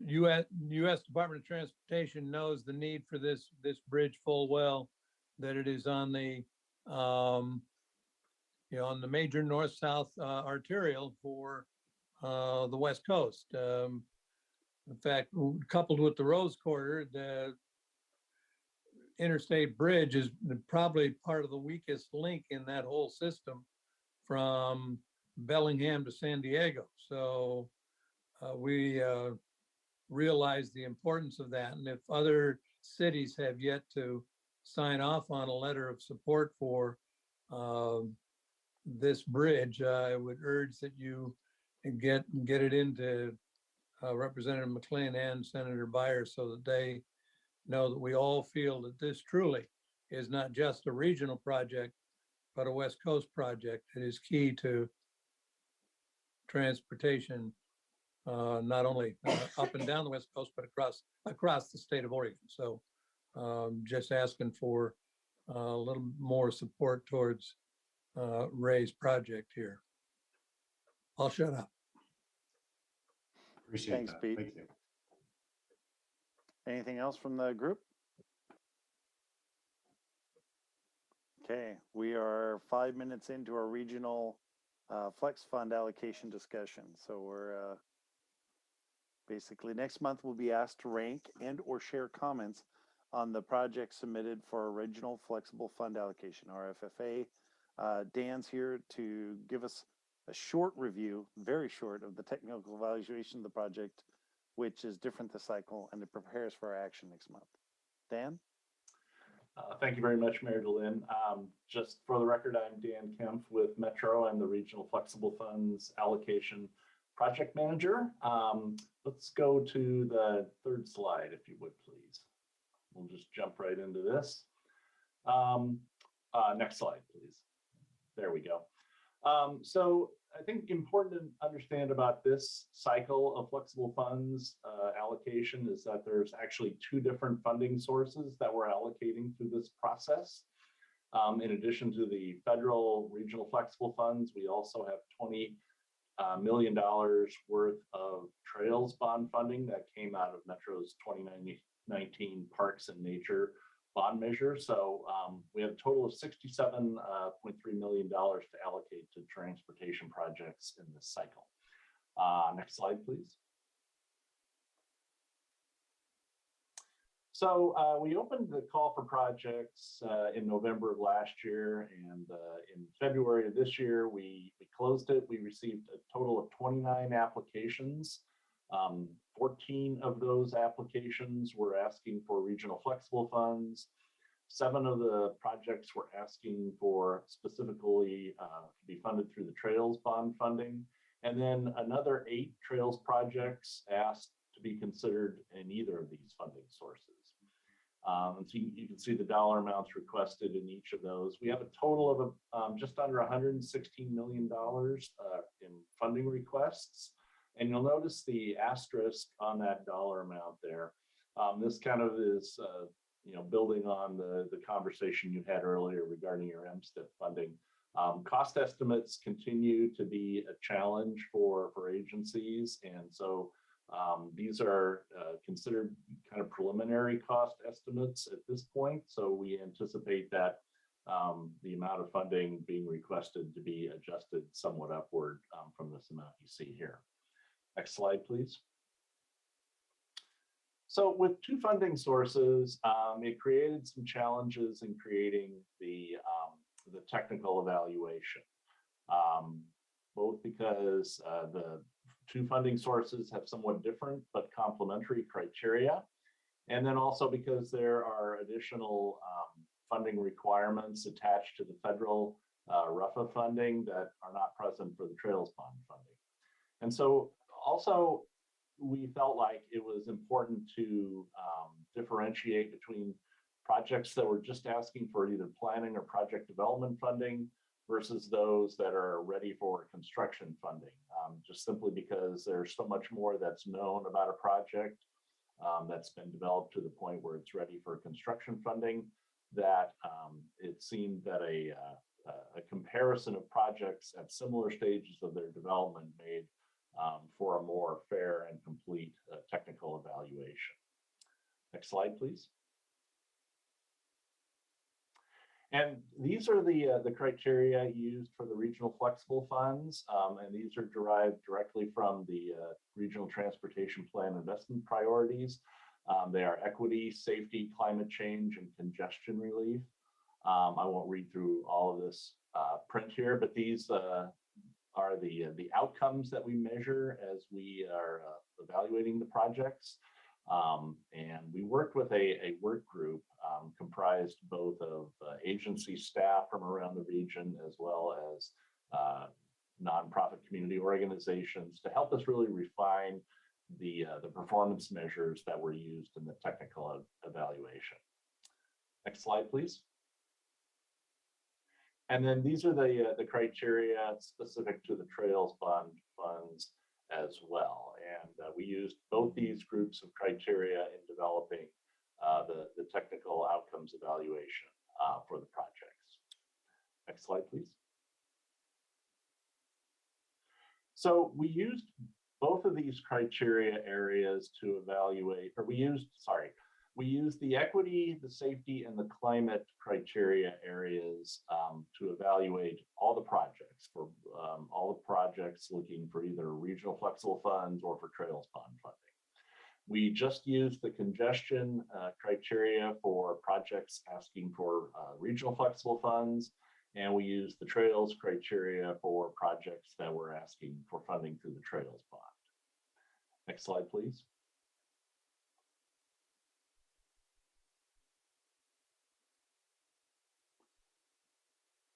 Next slide.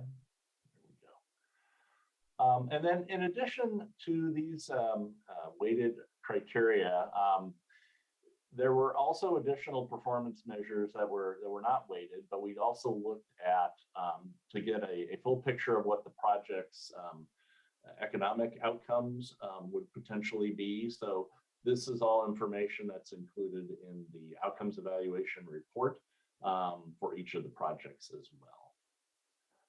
Next slide, please. So if you've had a chance to look at the outcomes evaluation report, you'll see 4 sets of project groupings that look like this. This is an example from the report looking at the Trails Bond funding projects that are asking just for planning and project development funds. And we gave each of the projects a good, better, or best rating depending on how they rated relative to the other projects just within that group alone.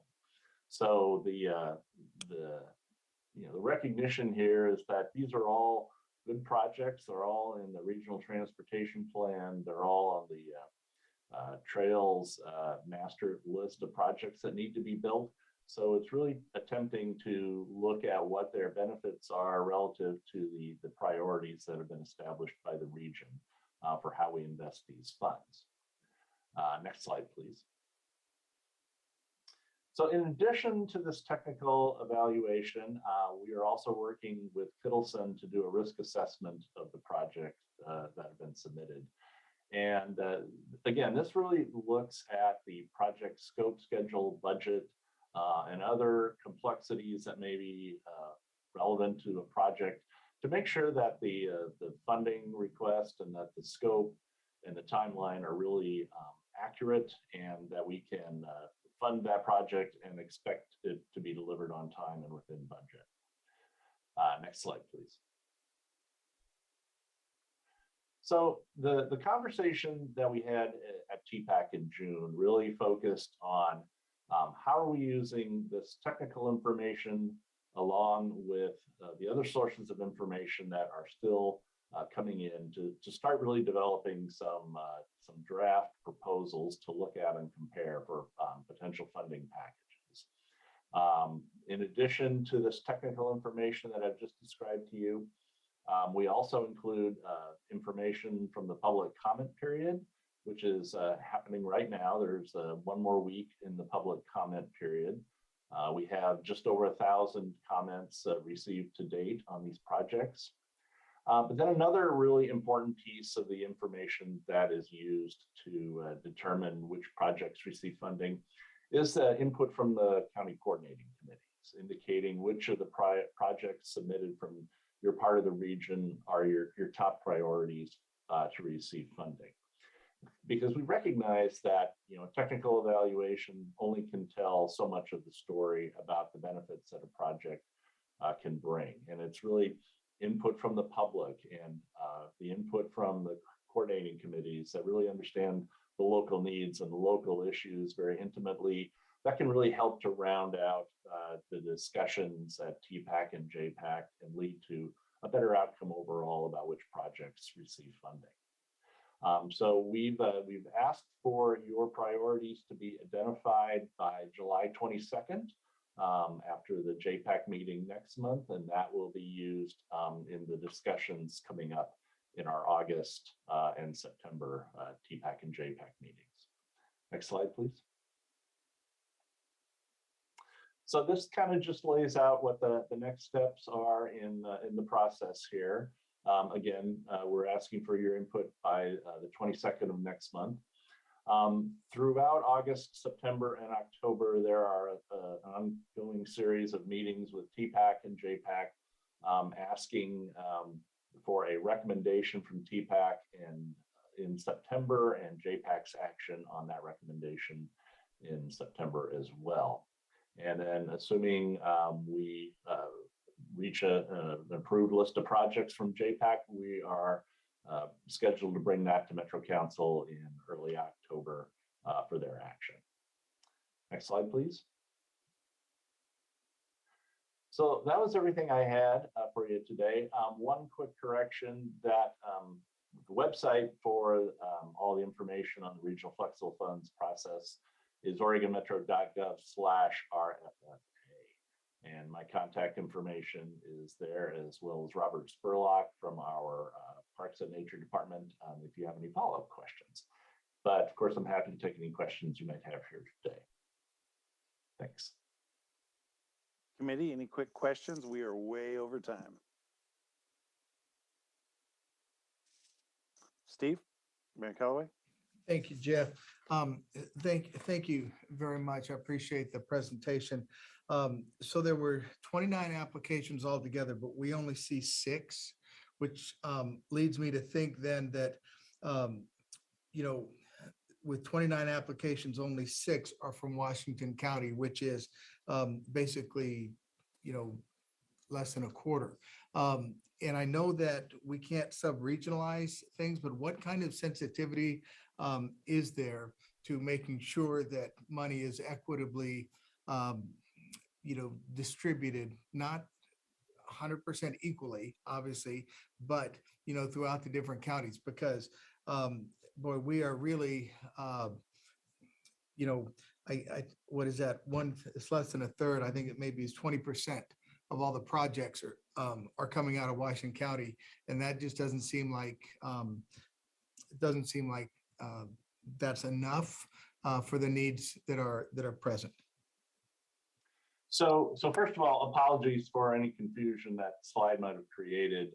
That's just a portion of the projects that were submitted from around the region. There were actually a total of 9 from Washington County submitted. I believe 8 of those are for trails projects, and the 9th is for, I believe it's Allen Boulevard, to do project development and planning for that section. So there are a total of 9 from Washington County. You're right, there is no formulaic distribution for these funds. However, in the Regional Flexible Funds program direction, there is an objective for the funding allocation that we are investing in projects throughout the region. There's no more specificity to it beyond that. And it's really always been, essentially a political decision on, how much funding goes to each region.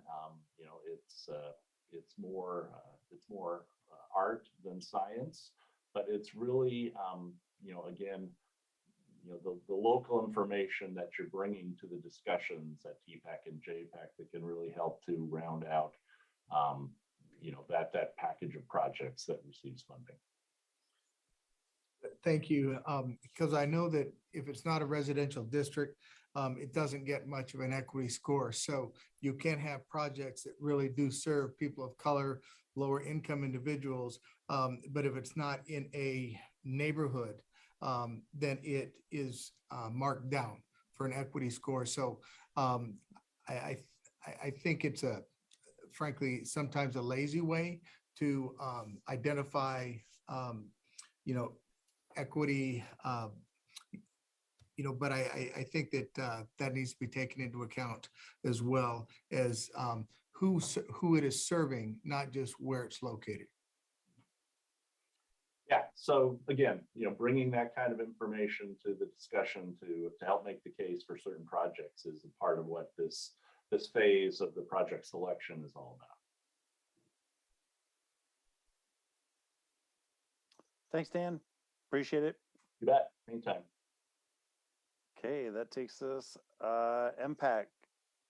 Pete, you got any MPAC updates?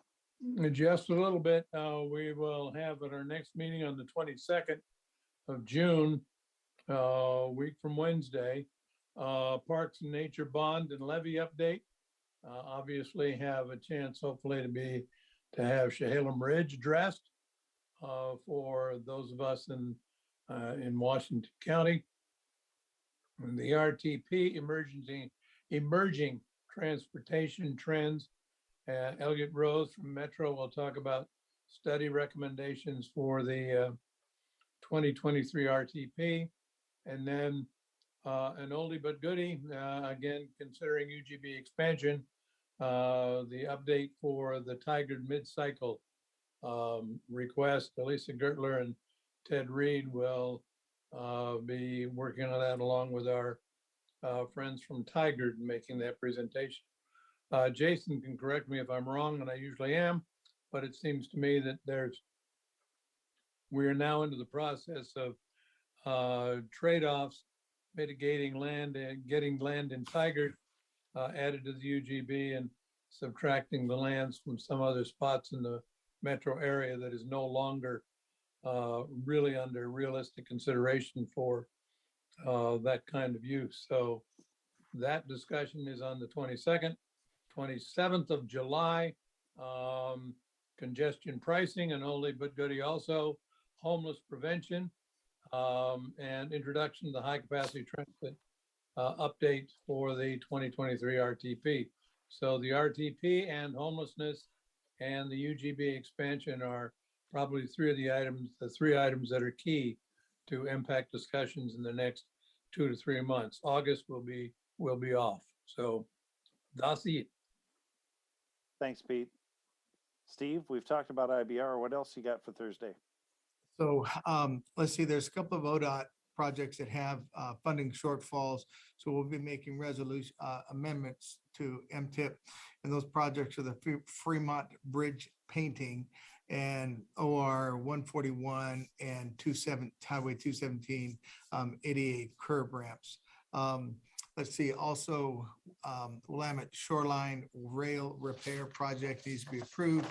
And then we'll have a presentation on emerging transportation trends and the freight commodity study presentation. And as Pete mentioned, and we had our JPAC trip last week, and it was a good productive trip. It was great to be able to go back to Washington, DC and say thank you, because for the last number of years we've gone back and said we need infrastructure package, and we finally have one. So it was great to say thank you. And I want to say thanks to Chris Steffenbach, who did such a great job, of briefing us and presenting, material for us, and, helping to herd cats, meaning the mayors and the electeds and all of that. So Chris, thank you very, very much for your extra work that you did on behalf of all of Washington County. Thanks, Pete. Thanks, Steve. Anything else for JPAC? Anybody have questions, comments? Seeing none. I think the big thing we've got coming up is we've got a bunch of workshops this summer. Basically, the Monday before the workshops for JPAC. So, folks, you should have those in your calendars. Any questions, comments? Chris, we got one coming up end of this month, right? We have one coming up this month. It's going to be on the RTP goals and objectives. And again, the purpose of these meetings are really for you to have a time to discuss and talk through these. I wanted in the letter that you submitted to Metro on the RTP scoping. One of the things you called out for was more time for deeper dive into these policies, so it wasn't rushed at JPAC. And have to say, but I think you got what you asked for, and we have a lot of extra meetings. I'll be working with the TAC to provide what support we can for you, but really this is going to be for you to just talk through these. Yep. Thanks, Chris. Any other questions or comments? We're right at the hour.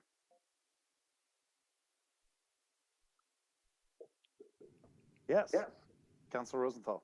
Just a quick note that this weekend, the 17th, is the grand opening of the Chehalem Ridge Nature Park. Oh. Cool. Thank you for the share. There's going to be, I think, music and tacos and other stuff. No dogs. Okay.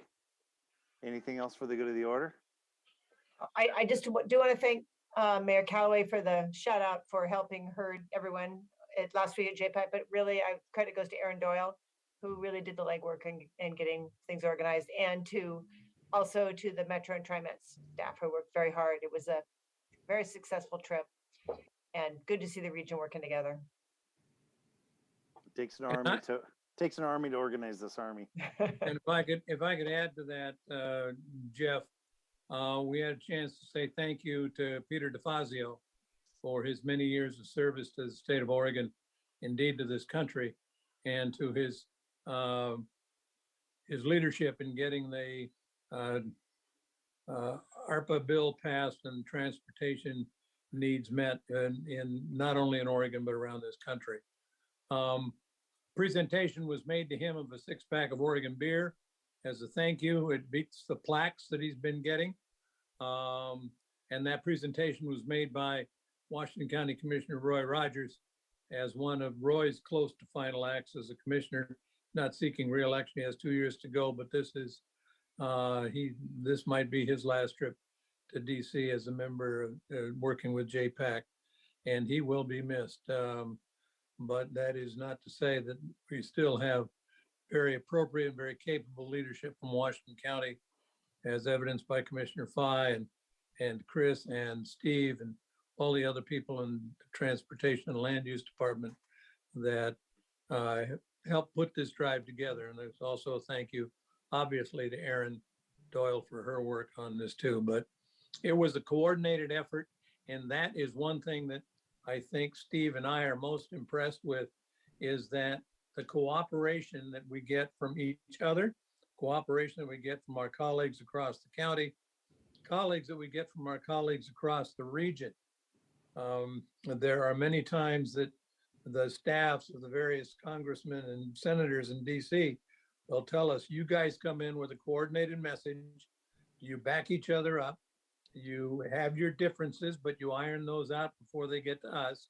And so we get a coordinated message, and it's a whole lot easier to send money and that out the door to a region that is coordinated and cooperative in its message.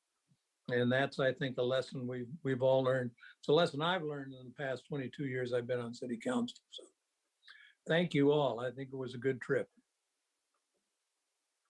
Well, thank you. Thanks for the update, Pete. And I'm sorry I missed it, but I think hopefully by next year I'll be walking a little better and I can join you guys. Anything else for the good of the order? Seeing none? Meeting adjourned. Thanks. Thanks, everybody. Thank you all.